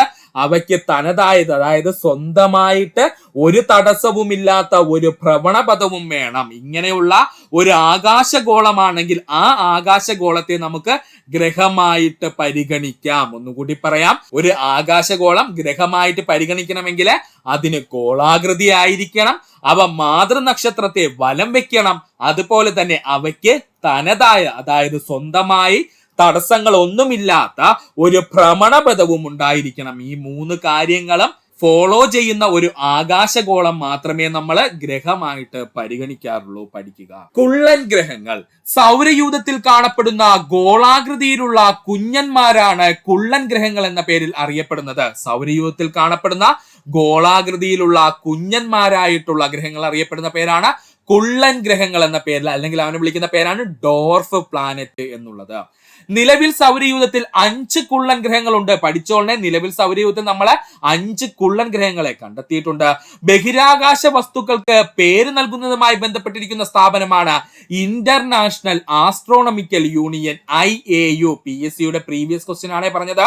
ബഹിരാകാശ വസ്തുക്കളെ കുറിച്ച് പേര് നൽകുന്നതുമായി ബന്ധപ്പെട്ടിരിക്കുന്ന സ്ഥാപനം ചോദിച്ചാൽ അത് ഇന്റർനാഷണൽ ആസ്ട്രോണമിക്കൽ യൂണിയൻ അഥവാ IAU ആണ്. മറക്കരുത്, IAU ആണ്. സൗരയൂഥത്തിൽ കാണപ്പെടുന്ന പ്രധാന കുള്ളൻ ഗ്രഹമാണ് പ്ലൂട്ടോ. മറക്കരുത്, സൗരയൂഥത്തിൽ പ്രധാനമായിട്ട് കാണപ്പെടുന്ന കുള്ളൻ ഗ്രഹമാരാണ്? പ്ലൂട്ടോയാണ്. പ്ലൂട്ടോ ഒത്തിരി നാള് ഗ്രഹമാണ് നമ്മൾ കരുതിയിരുന്നു, പിന്നെ അത് കുള്ളൻ ഗ്രഹമാണ് നമ്മൾ തിരിച്ചറിഞ്ഞു. അത് എന്താണെന്നൊക്കെ ഉള്ളത് നമുക്ക് പഠിക്കാം കേട്ടോ. ഒന്നുകൂടി പറയാം. അപ്പോൾ എന്താണ് കുള്ളൻ ഗ്രഹങ്ങൾ എന്ന് ചോദിച്ചാല് സൗരയൂഥത്തിൽ കാണപ്പെടുന്ന ഗോളാകൃതിയിലുള്ള കുഞ്ഞു ഗ്രഹങ്ങളെ നമ്മൾ വിളിക്കുന്ന പേരാണ് കുള്ളൻ ഗ്രഹങ്ങൾ അല്ലെങ്കിൽ ഡോർഫ് പ്ലാനറ്റ് എന്ന്. നിലവിൽ സൗരയൂഥത്തിൽ 5 കുള്ളൻ ഗ്രഹങ്ങളാണ് നമ്മൾ കണ്ടെത്തിയിട്ടുള്ളത്. ബഹിരാകാശ വസ്തുക്കൾക്ക് പേര് നൽകുന്നതുമായി ബന്ധപ്പെട്ടിരിക്കുന്ന സ്ഥാപനം ചോദിച്ചാൽ ഇന്റർനാഷണൽ ആസ്ട്രോണമിക്കൽ യൂണിയൻ അല്ലെങ്കിൽ IAU എന്നറിയപ്പെടുന്നു. സൗരയൂഥത്തിൽ കാണപ്പെടുന്ന പ്രധാനപ്പെട്ട കുള്ളൻ ഗ്രഹം ചോദിച്ചാൽ അത് പ്ലൂട്ടോയാണ്. പഠിക്കുക. ആദ്യകാലങ്ങളിൽ ഗ്രഹപദവി ലഭിച്ചിരുന്ന ആകാശഗോളമായിരുന്നു പ്ലൂട്ടോ. ആദ്യകാലങ്ങളിലെ ഗ്രഹപദവി ലഭിച്ചിരുന്ന ആകാശഗോളമായിരുന്നു പ്ലൂട്ടോ. IAU 2006 ഓഗസ്റ്റിൽ പ്ലൂട്ടോയുടെ ഗ്രഹപദവി നീക്കി. പഠിക്കുക, PSCയുടെ പ്രീവിയസ് ചോദ്യമാണ്. IAU ഇന്റർനാഷണൽ ആസ്ട്രോണമിക്കൽ യൂണിയൻ 2006 ഓഗസ്റ്റില് പ്ലൂട്ടോയെ ഗ്രഹപദവിയിൽ നിന്നും നീക്കി. പ്ലൂട്ടോ ഇപ്പോൾ ഒരു കുള്ളൻ ഗ്രഹമാണ്. പ്ലൂട്ടോയ്ക്ക് ഗ്രഹപദവി നഷ്ടമാകാൻ കാരണം പ്ലൂട്ടോ നെപ്റ്റ്യൂണിന്റെ ഭ്രമണപഥം മുറിച്ചു കടക്കുന്നു. നമ്മൾ ഓൾറെഡി പറഞ്ഞിരുന്നു, ഒരു ഗ്രഹമാണെന്നുണ്ടെങ്കിൽ അവന് സ്വന്തമായിട്ട് സഞ്ചരിക്കാൻ ഒരു പാത വേണം. മറ്റൊരു ഗ്രഹത്തിന്റെയോ അല്ലെങ്കിൽ മറ്റേതെങ്കിലും ഒരു വസ്തുവിന്റെ ഭ്രമണപഥത്തിലോട്ട് പ്രവേശിക്കാൻ പാടുള്ളതല്ല. അപ്പോൾ പ്ലൂട്ടോ ഇതവിടെ തെറ്റിച്ചിരിക്കുന്നു. പ്ലൂട്ടോ നെപ്റ്റ്യൂണിന്റെ ഭ്രമണപഥം മുറിച്ചു കടക്കുന്നു. സ്വന്തം ഉപഗ്രഹമായ ഷാരണിനെ ചുറ്റുന്നത് കൊണ്ടാണ് പ്ലൂട്ടോയ്ക്ക് പ്രധാനമായിട്ടും ഗ്രഹപദവി നഷ്ടമായത് കേട്ടോ. സ്വന്തം ഉപഗ്രഹമായിട്ടുള്ള ഷാരണിനെ തന്നെ എന്ത് ചെയ്യുന്നു? പ്ലൂട്ടോ ചുറ്റുന്നുണ്ട്. അതോടുകൂടി പ്ലൂട്ടോയ്ക്ക് ഗ്രഹപദവി നഷ്ടമായി. ഒന്നുകൂടി പറയാം സുഹൃത്തുക്കളെ, ശ്രദ്ധിക്കുക. ആദ്യകാലങ്ങളിൽ ഗ്രഹപദവി ലഭിച്ചിരുന്ന ആകാശഗോളമായിരുന്നു പ്ലൂട്ടോ എന്ന് പറയുന്നത്. എന്നാൽ IAU അല്ലെങ്കിൽ ഇന്റർനാഷണൽ ആസ്ട്രോണമിക്കൽ യൂണിയൻ 2006 ഓഗസ്റ്റിൽ പ്ലൂട്ടോയുടെ ഗ്രഹപദവി നീക്കി. പ്ലൂട്ടോ ഇപ്പോൾ ഒരു കുള്ളൻ ഗ്രഹമാണ്. പ്ലൂട്ടോയ്ക്ക് ഗ്രഹപദവി നഷ്ടമാകാൻ കാരണം ചോദിച്ചാല് പ്ലൂട്ടോ നെപ്റ്റ്യൂണിന്റെ ഭ്രമണപഥം മുറിച്ചു കടക്കുകയും സ്വന്തം ഉപഗ്രഹമായ ഷാരണിനെ ചുറ്റിയത് കൊണ്ടുമാണ് പ്ലൂട്ടോയ്ക്ക് ഗ്രഹപദവി നഷ്ടപ്പെട്ടത്. പഠിക്കുക. അടുത്തതായി നമ്മൾ നോക്കാൻ പോകുന്നതാണ് വാൽ നക്ഷത്രങ്ങൾ. എന്താ സുഹൃത്തുക്കളെ വാൽ നക്ഷത്രങ്ങൾ എന്ന് പറഞ്ഞു കഴിഞ്ഞാല് സൗരയൂഥത്തിൽ അപൂർവമായി കണ്ടുവരുന്നവയാണ് വാൽ നക്ഷത്രങ്ങൾ. വാൽ നക്ഷത്രങ്ങൾ എന്നറിയപ്പെടുന്നുവെങ്കിലും ഇവ നക്ഷത്രങ്ങളല്ല. അതാണ് ഏറ്റവും ഇമ്പോർട്ടന്റ് പോയിന്റ്. PSC ചോദിച്ചിട്ടുള്ളതാണ്. വാൽ നക്ഷത്രങ്ങൾ എന്ന് പറയുന്നത് നക്ഷത്രങ്ങളല്ല. സൗരയൂഥത്തിൽ അപൂർവമായി കണ്ടുവരുന്നവയാണ് വാൽ നക്ഷത്രങ്ങൾ എന്ന് നമ്മൾ വിളിക്കുന്നുവെങ്കിലും അവ നക്ഷത്രങ്ങൾ അല്ല. വാൽ നക്ഷത്രങ്ങൾ അശുദ്ധ ഹിമപദാർത്ഥങ്ങൾ എന്നറിയപ്പെടുന്നു. വാൽ നക്ഷത്രങ്ങൾ പൊതുവെ അശുദ്ധ ഹിമപദാർത്ഥങ്ങൾ എന്നറിയപ്പെടുന്നു. വാൽ നക്ഷത്രങ്ങൾ സൂര്യന് നേരെ വരുമ്പോൾ മാത്രമേ അവയുടെ വാല് കാണുവാൻ കഴിയുന്നുള്ളൂ. വാൽ നക്ഷത്രങ്ങള് സൂര്യന് നേരെ വരുമ്പോൾ മാത്രമേ അവരുടെ വാല് കാണുവാൻ കഴിയുന്നുള്ളൂ. വാൽ നക്ഷത്രങ്ങളുടെ വാല് നിർമ്മിച്ചിരിക്കുന്നത് പൊടിപടലങ്ങളും ഹിമപദാർത്ഥങ്ങളും കൊണ്ടാണ്. വാൽ നക്ഷത്രങ്ങളുടെ വാല് നിർമ്മിച്ചിരിക്കുന്നത് പൊടിപടലങ്ങളും ഹിമപദാർത്ഥങ്ങളും കൊണ്ടാണ്. സൂര്യനോട് അടുക്കും തോറും വാൽ നക്ഷത്രങ്ങളുടെ വാലിന്റെ നീളവും ശോഭയും വർദ്ധിക്കുന്നു. സൂര്യനോട് അടുക്കും തോറും വാൽ നക്ഷത്രങ്ങളുടെ ശോഭയും അതുപോലെ തന്നെ വാലിന്റെ നീളവും വർദ്ധിക്കുന്നു.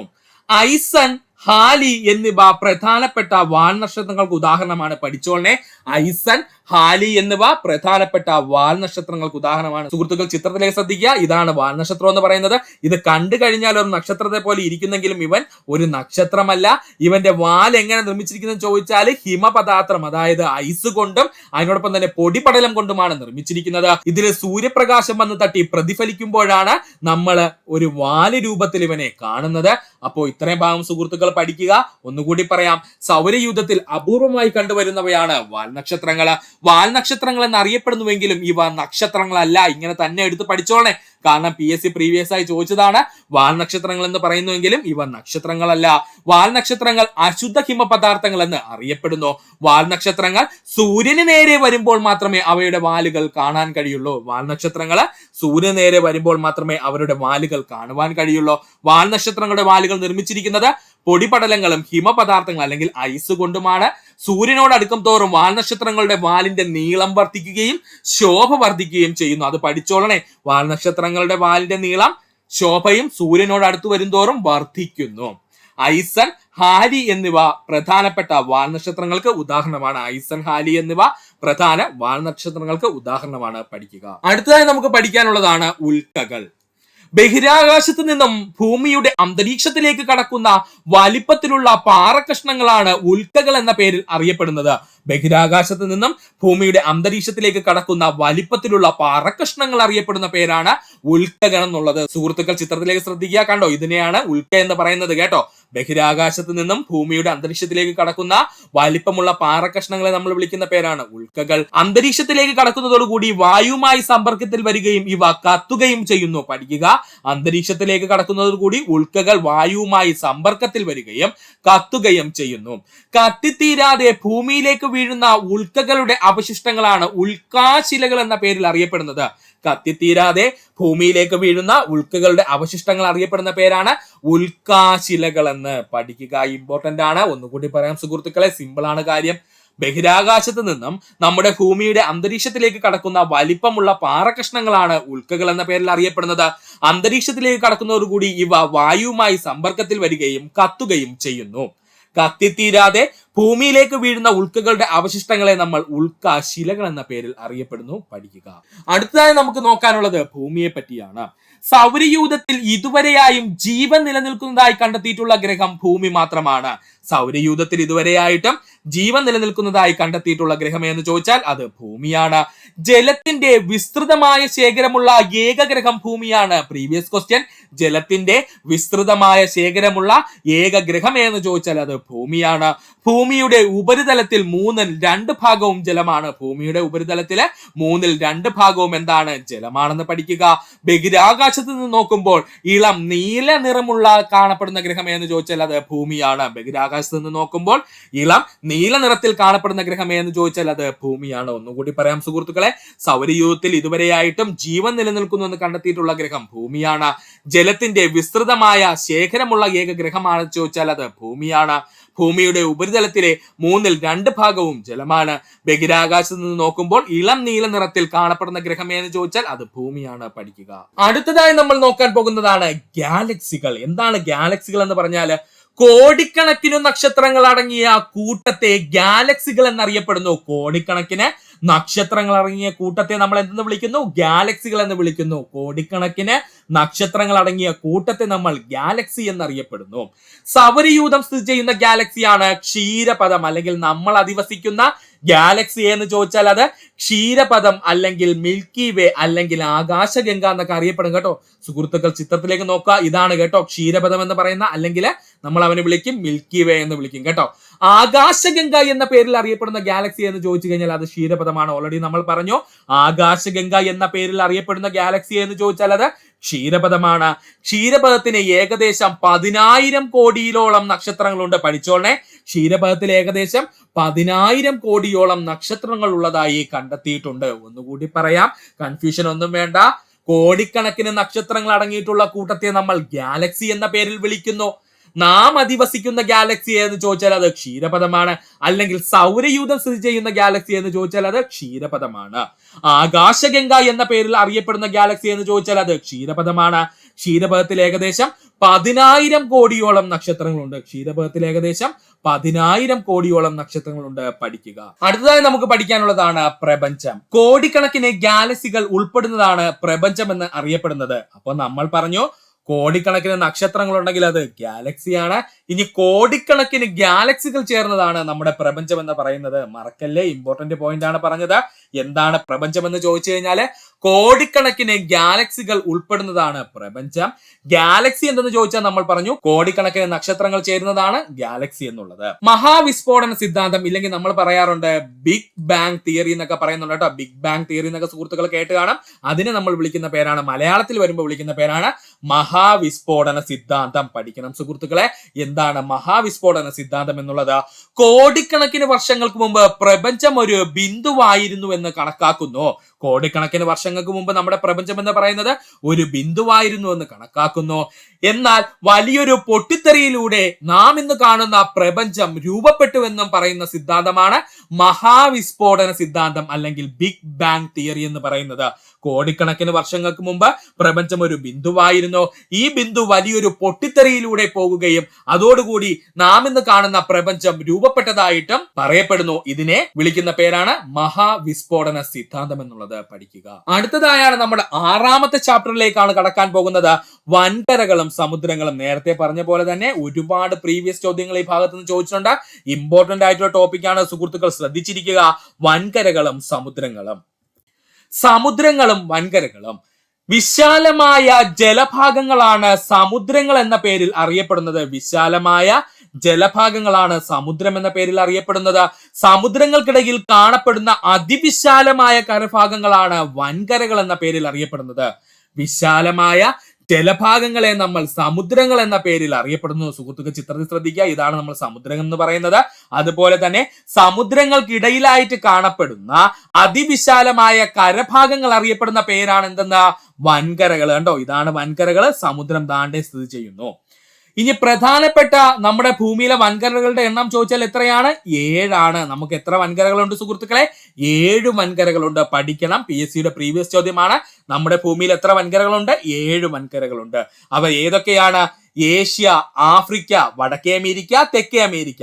ഏഷ്യ, ആഫ്രിക്ക, വടക്കേ അമേരിക്ക, തെക്കേ America, Europe, Australia, Antarctica. Europe, Australia, Antarctica. ഒന്നുകൂടി പറയാം, നമുക്ക് എത്ര വൻകരകളുണ്ട്? 7 വൻകരകളുണ്ട്. ആരൊക്കെയാണത്? ഏഷ്യ, ആഫ്രിക്ക, വടക്കേ അമേരിക്ക, തെക്കേ America, Europe, Australia, Antarctica. Asia, Africa, വടക്കേ അമേരിക്ക, തെക്കേ അമേരിക്ക, യൂറോപ്പ്, ഓസ്ട്രേലിയ, അന്റാർട്ടിക്ക. നമുക്ക് ആദ്യമായി നോക്കാനുള്ള വൻകരയാണ് ഏഷ്യ എന്ന് പറയുന്നത്. നമുക്ക് നോക്കാം ഏഷ്യയെ പറ്റി. ഏറ്റവും വലിയ വൻകര എന്നറിയപ്പെടുന്നത് ഏഷ്യയാണ്. ചിത്രത്തിലേക്ക് ശ്രദ്ധിക്കുക സുഹൃത്തുക്കളെ. ഈ പച്ച നിറത്തിൽ കാണുന്നതാണ് നമ്മുടെ ഏഷ്യ എന്ന് പറയുന്നത്. എന്തുമാത്രം വലിപ്പം ഉണ്ടെന്ന് കണ്ടോ സുഹൃത്തുക്കള്? ഏറ്റവും വലിയ വൻകര എന്നറിയപ്പെടുന്നത് ഏഷ്യയാണ്.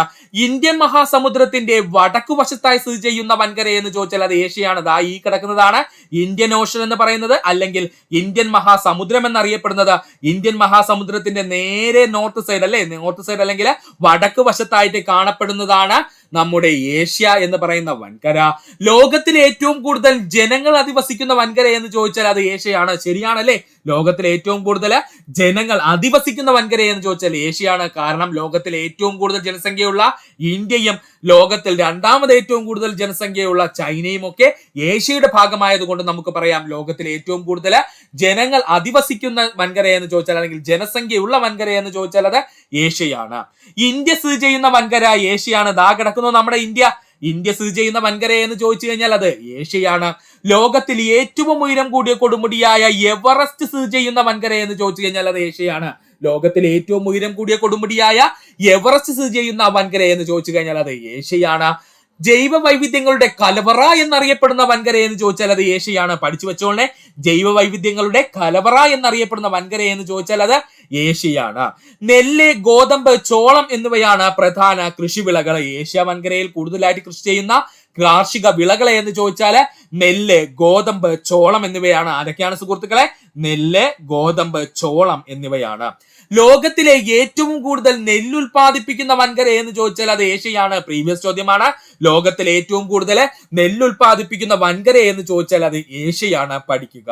ഒന്നുകൂടി പറയാം സുഹൃത്തുക്കളെ, ഏഷ്യയെ പറ്റി ഏറ്റവും വലിയ വൻകര എന്നറിയപ്പെടുന്നത് ഏഷ്യയാണ്. ഇന്ത്യൻ മഹാസമുദ്രം ഇവിടെ മാർക്ക് ചെയ്തിട്ടുണ്ട് സുഹൃത്തുക്കൾ. അതിന്റെ വടക്ക് വശം എന്ന് പറയുമ്പോൾ അത് ഏഷ്യയാണ്. നമ്മൾ ചിത്രത്തിൽ കണ്ടോ. ലോകത്തിൽ ഏറ്റവും കൂടുതൽ ജനസംഖ്യയുള്ള വൻകര എന്ന് ചോദിച്ചാലും, ലോകത്തിലെ ഏറ്റവും കൂടുതൽ ജനങ്ങൾ അധിവസിക്കുന്ന വൻകര എന്ന് ചോദിച്ചാലും അത് ഏഷ്യയാണ്. ഇന്ത്യ സ്ഥിതി ചെയ്യുന്ന വൻകര ഏഷ്യയാണ്. ലോകത്തിൽ ഏറ്റവും ഉയരം കൂടിയ കൊടുമുടിയായ എവറസ്റ്റ് സ്ഥിതി ചെയ്യുന്ന വൻകര ഏഷ്യയാണ്. ലോകത്തിലെ ഏറ്റവും ഉയരം കൂടിയ കൊടുമുടി കൊടുമുടിയായ എവറസ്റ്റ് സ്ഥിതി ചെയ്യുന്ന വൻകര എന്ന് ചോദിച്ചു കഴിഞ്ഞാൽ അത് ഏഷ്യയാണ്. വൈവിധ്യങ്ങളുടെ കലവറ എന്നറിയപ്പെടുന്ന വൻകര ഏഷ്യയാണ്. വൈവിധ്യങ്ങളുടെ കലവറ എന്നറിയപ്പെടുന്ന വൻകര ഏഷ്യയാണ്. നെല്ല്, ഗോതമ്പ്, ചോളം എന്നിവ പ്രധാന കാർഷിക വിളകളാണ്. നെല്ല്, ഗോതമ്പ്, ചോളം എന്നിവയാണ് പ്രധാന കാർഷിക വിളകൾ. ലോകത്തിലെ ഏറ്റവും കൂടുതൽ നെല്ലുൽപാദിപ്പിക്കുന്ന വൻകര ഏഷ്യയാണ്. ലോകത്തിലെ ഏറ്റവും കൂടുതൽ നെല്ലുൽപാദിപ്പിക്കുന്ന വൻകര ചോദിച്ചാൽ അത് ഏഷ്യയാണ്. പഠിക്കുക. അടുത്തതായി നമുക്ക് പഠിക്കാനുള്ളതാണ് ഹിമാലയ പർവ്വതനിര.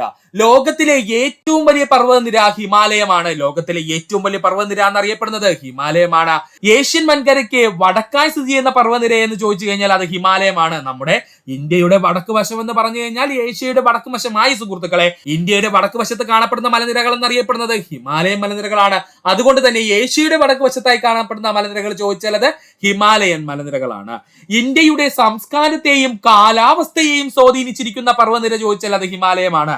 ഇന്ത്യയുടെ സംസ്കാരത്തെയും അതുപോലെ തന്നെ കാലാവസ്ഥയെയും സ്വാധീനിച്ചിരിക്കുന്ന പർവ്വതനിര ചോദിച്ചാൽ അത് ഹിമാലയമാണ്. ഏറ്റവും ഉയരം കൂടിയ കൊടുമുടിയായ മൗണ്ട് എവറസ്റ്റ് നേപ്പാളിന്റെ ഭാഗമായ ഹിമാലയത്തിൽ സ്ഥിതി ചെയ്യുന്നു. ഇങ്ങനെ തന്നെ പഠിച്ചോളണേ. ഏറ്റവും ഉയരം കൂടിയ കൊടുമുടിയായ മൗണ്ട് എവറസ്റ്റ് നേപ്പാളിന്റെ ഭാഗമായുള്ള ഹിമാലയത്തിൽ സ്ഥിതി ചെയ്യുന്നു. മുഴുവൻ സമയവും മഞ്ഞുമൂടി കിടക്കുന്നതിനാൽ ഹിമാലയത്തിന് ആ പേര് ലഭിച്ചതിന് കാരണം മുഴുവൻ സമയവും മഞ്ഞുമൂടി കിടക്കുന്നതിനാലാണ് ഹിമാലയത്തിന് ആ പേര് ലഭിച്ചത്. പഠിക്കുക. ഒന്നുകൂടി പറയാം. ലോകത്തിലെ ഏറ്റവും വലിയ പർവ്വതനിര എന്നറിയപ്പെടുന്നത് ഹിമാലയമാണ്. ഏഷ്യൻ വൻകരയ്ക്ക് വടക്ക് സ്ഥിതി ചെയ്യുന്ന പർവ്വതനിര ചോദിച്ചാൽ അത് ഹിമാലയമാണ്. അല്ലെങ്കിൽ ഇന്ത്യയുടെ വടക്കായി സ്ഥിതി ചെയ്യുന്ന പർവ്വതനിര എന്ന് ചോദിച്ചാൽ അത് ഹിമാലയമാണ്. ഇന്ത്യയുടെ സംസ്കാരത്തെയും കാലാവസ്ഥയെയും സ്വാധീനിക്കുന്ന പർവ്വതനിര എന്ന് ചോദിച്ചാൽ അത് ഹിമാലയൻ പർവ്വതനിരയാണ്. ഏറ്റവും ഉയരം കൂടിയ കൊടുമുടിയായ മൗണ്ട് എവറസ്റ്റ് നേപ്പാളിന്റെ ഭാഗമായുള്ള ഹിമാലയത്തിൽ സ്ഥിതി ചെയ്യുന്നു. മുഴുവൻ സമയവും മഞ്ഞുമൂടി കിടക്കുന്നതിനാൽ ഹിമാലയം എന്നുള്ള പേര് ലഭിക്കുന്നതിന് കാരണം മുഴുവൻ സമയവും മഞ്ഞുമൂടി കിടക്കുന്നതിനാണ് ഹിമാലയം എന്ന പേര് ലഭിച്ചത് എന്നുകൂടി സുഹൃത്തുക്കളെ പഠിക്കുക. അടുത്തതാണ് ആഫ്രിക്കൻ വൻകര. വലിപ്പത്തിൽ 2ാം സ്ഥാനത്തുള്ള വൻകര എന്ന് ചോദിച്ചാൽ അത് ആഫ്രിക്കൻ വൻകരയാണ്. വലിപ്പത്തിലെ 2ാം സ്ഥാനത്തുള്ള വൻകര എന്ന് ചോദിച്ചാൽ അത് ആഫ്രിക്കൻ വൻകരയാണ്. ഇന്ത്യൻ മഹാസമുദ്രത്തിനും അറ്റ്ലാന്റിക് സമുദ്രത്തിനും ഇടയിൽ സ്ഥിതി ചെയ്യുന്ന വൻകര എന്ന് ചോദിച്ചാൽ അത് ആഫ്രിക്കയാണ്. സുഹൃത്തുക്കൾ ചിത്രത്തിലോട് ശ്രദ്ധിക്കുക. നമ്മുടെ അറ്റ്ലാന്റിക് സമുദ്രം എന്ന് പറയുന്നത് ഇവിടെ വരും. അതുപോലെ തന്നെ നമ്മുടെ ഇന്ത്യൻ മഹാസമുദ്രം നമ്മൾ ഓൾറെഡി പറഞ്ഞു കഴിഞ്ഞു, ഈ ഭാഗത്തായിട്ട് വരും. അപ്പോ അറ്റ്ലാന്റിക് സമുദ്രത്തിനും ഇന്ത്യൻ മഹാസമുദ്രത്തിനും ഇടയിലായിട്ട് കാണപ്പെടുന്ന വൻകര എന്ന് ചോദിച്ചാൽ അത് ആഫ്രിക്കയാണ്. പഠിക്കുക. ഇന്ത്യൻ മഹാസമുദ്രത്തിനും അറ്റ്ലാന്റിക് സമുദ്രത്തിനും ഇടയിലായി സ്ഥിതി ചെയ്യുന്ന വൻകര എന്ന് ചോദിച്ചു കഴിഞ്ഞാൽ അത് നമ്മുടെ ആഫ്രിക്കൻ വൻകരയാണ്. ജനവാസത്തിൽ 2ാം സ്ഥാനത്തുള്ള വൻകര ആഫ്രിക്കൻ വൻകര. ജനവാസത്തിലെ 2ാം സ്ഥാനത്തുള്ള വൻകര ഏതാണ്? ആഫ്രിക്കൻ വൻകരയാണ്. ആഫ്രിക്കയുടെ ഭൂരിഭാഗവും മരുഭൂമി പ്രദേശമായതിനാൽ കൃഷി നന്നേ കുറവാണ്. ഇവിടെ ആഫ്രിക്കയുടെ ഭൂരിഭാഗവും മരുഭൂമി പ്രദേശമായതിനാൽ കൃഷി നന്നേ കുറവാണ്. ഈ വൻകരയില് ലോകത്തിലെ ഏറ്റവും വലിയ മരുഭൂമിയായ സഹാറ സ്ഥിതി ചെയ്യുന്നത് ആഫ്രിക്കയിലാണ്. PSCയുടെ പ്രീവിയസ് ചോദ്യമാണ്. ലോകത്തിലെ ഏറ്റവും വലിയ മരുഭൂമിയായ സഹാറ സ്ഥിതി ചെയ്യുന്നത് എവിടെയെന്ന് ചോദിച്ചാൽ അത് ആഫ്രിക്കയിലാണ്. ലോകത്തിലെ ഏറ്റവും നീളം കൂടിയ നദിയായ നൈൽ ഒഴുകുന്നത് ആഫ്രിക്കൻ വൻകരയിലൂടെയാണ്. Most important point. ലോകത്തിലെ ഏറ്റവും നീളം കൂടിയ നദി എന്ന് ചോദിച്ചാൽ അത് നൈലാണ്. നൈൽ ഒഴുകുന്ന വൻകര എന്ന് ചോദിച്ചാൽ അത് ആഫ്രിക്കയാണ്. ലോകത്തിലെ ഏറ്റവും നീളം കൂടിയ നദി നൈലാണ്. നൈൽ ഒഴുകുന്ന വൻകര ഏതാണ്? ആഫ്രിക്കയാണ്. ലോകത്തിൽ ഏറ്റവും കൂടുതൽ വന്യജീവി സമ്പത്തുള്ളത് ആഫ്രിക്കൻ വൻകരയിലാണ്. കൺഫ്യൂഷൻ ഉണ്ടാവല്ലേ. ലോകത്തിൽ ഏറ്റവും കൂടുതൽ വന്യജീവി സമ്പത്തുള്ളത് ആഫ്രിക്കൻ വൻകരയിലും അതുപോലെ തന്നെ ലോകത്തിൽ ഏറ്റവും കൂടുതൽ ജൈവ വൈവിധ്യമുള്ളത് എവിടെയെന്ന് ചോദിച്ചാൽ അത് നമ്മുടെ ഏഷ്യ വൻകരയിലുമാണ്. കൺഫ്യൂഷൻ ഉണ്ടാവരുത് കേട്ടോ. ലോകത്തിലെ ഏറ്റവും കൂടുതൽ വന്യജീവി സമ്പത്തുള്ളത്, വന്യജീവി എന്ന് വെച്ച് കഴിഞ്ഞാൽ വനത്തിൽ ജീവിക്കുന്ന ജീവികളുള്ളത് എവിടെയെന്ന് ചോദിച്ചാൽ അത് ആഫ്രിക്കയിൽ, പ്രത്യേകിച്ച് നമ്മുടെ ടാൻസാനിയ പോലുള്ള രാജ്യത്താണ് കേട്ടോ ഏറ്റവും കൂടുതൽ വന്യജീവികളുള്ളത്. നമ്മൾ വീഡിയോസിലൊക്കെ കാണുന്നതാണ് യൂട്യൂബില്. അതുപോലെ തന്നെ ഏറ്റവും കൂടുതൽ ജൈവ വൈവിധ്യമുള്ളത് എവിടെയെന്ന് ചോദിച്ചാൽ ഏഷ്യയാണ്. ഏഷ്യ എന്ന് പറയുന്ന വൻകരയിൽ തണുപ്പുണ്ട്, അതുപോലെ തന്നെ അവിടെ ചൂട് കൂടിയ പ്രദേശമുണ്ട്, മഴ കൂടുതലുള്ള പ്രദേശമുണ്ട്, ഉയരം കൂടിയ പ്രദേശമുണ്ട്, താഴ്ന്ന പ്രദേശമുണ്ട്. അപ്പൊ ഇതൊക്കെ കൊണ്ട് അവിടെ പല രീതിയിലുള്ള ജൈവ വൈവിധ്യം രൂപീകരിച്ചിട്ടുണ്ട്. അതുകൊണ്ടാണ് പറയുന്നത് കേട്ടോ. കൺഫ്യൂഷൻ ആവണ്ട സുഹൃത്തുക്കള്. ഒന്നുകൂടി പറയാം. വലിപ്പത്തിൽ 2ാം സ്ഥാനത്തുള്ള വൻകര ചോദിച്ചാൽ ആഫ്രിക്കൻ വൻകര. ഇന്ത്യൻ മഹാസമുദ്രത്തിനും അറ്റ്ലാന്റിക് മഹാസമുദ്രത്തിനും ഇടയിൽ സ്ഥിതി ചെയ്യുന്ന വൻകര എന്ന് ചോദിച്ചാൽ അത് ആഫ്രിക്കയാണ്. ജനവാസത്തിൽ 2ാം സ്ഥാനത്തുള്ള വൻകര എന്ന് ചോദിച്ചാൽ അത് ആഫ്രിക്കയാണ്. ആഫ്രിക്കയുടെ ഭൂരിഭാഗവും മരുഭൂമി പ്രദേശമായതിനാൽ ആഫ്രിക്ക വൻകരയിൽ കൃഷി നന്നേ കുറവാണ്. ലോകത്തിലെ ഏറ്റവും വലിയ മരുഭൂമിയായ സഹാറ മരുഭൂമി സ്ഥിതി ചെയ്യുന്നത് ആഫ്രിക്ക വൻകരയുടെ ഭാഗമാണ്. ലോകത്തിലെ ഏറ്റവും നീളം കൂടിയ നദി എന്നറിയപ്പെടുന്ന നൈലാണ്. ഈ നൈൽ നദി ഒഴുകുന്ന വൻകര എന്ന് ചോദിച്ചാൽ ആഫ്രിക്കൻ വൻകരയിലൂടെയാണ്. ലോകത്തിലെ ഏറ്റവും കൂടുതൽ വന്യജീവി സമ്പത്തുള്ളത് ആഫ്രിക്കൻ വൻകരയിലാണ്. ലോകത്തെ ഏറ്റവും കൂടുതൽ വന്യജീവി സമ്പത്തുള്ളത് എവിടെയെന്ന് ചോദിച്ചാൽ അത് ആഫ്രിക്കൻ വൻകരയിലാണ്. അടുത്തതാണ് നൈൽ നദി. ലോകത്തിലെ ഏറ്റവും നീളം കൂടിയ നദി എന്നറിയപ്പെടുന്നത് നൈലാണ്. നൈൽ നദിയുടെ നീളം 6850 കിലോമീറ്റർ. PSC പ്രീവിയസ് ചോദ്യമാണ്. നൈൽ നദിയുടെ നീളം 6850 കിലോമീറ്റർ ആണ്. ആഫ്രിക്കയുടെ വടക്ക് കിഴക്ക് ഭാഗത്ത് കൂടി ഒഴുകുന്ന നദിയെ എന്ന് ചോദിച്ചു കഴിഞ്ഞാൽ അത് നൈൽ നദിയാണ്. ആഫ്രിക്കയുടെ വടക്കു കിഴക്ക് ഭാഗത്തു കൂടി ഒഴുകുന്ന നദി ഏതാണ്? നൈൽ നദിയാണ്. അന്താരാഷ്ട്ര നദി എന്നറിയപ്പെടുന്നത് നൈലാണ്. അന്താരാഷ്ട്ര നദി എന്നറിയപ്പെടുന്നത് നൈലാണ്. നൈൽ നദി ആഫ്രിക്കയിലെ 11 രാജ്യങ്ങളിലൂടെ കടന്നു പോകുന്നു. അതുകൊണ്ടാണ് നൈൽ നദിയെ അന്താരാഷ്ട്ര നദി എന്ന് വിളിക്കപ്പെടുന്നത് കേട്ടോ. നൈൽ നദിയെ അന്താരാഷ്ട്ര നദി എന്നറിയപ്പെടുന്നു. അതിനുള്ള കാരണം ചോദിച്ചാൽ നൈൽ നദി ആഫ്രിക്കയിലെ 11 രാജ്യങ്ങളിലൂടെ കടന്നു പോകുന്നുണ്ട്. അതുകൊണ്ടാണ് അന്താരാഷ്ട്ര നദി എന്നറിയപ്പെടുന്നത് ആരെ? നൈലിനെ.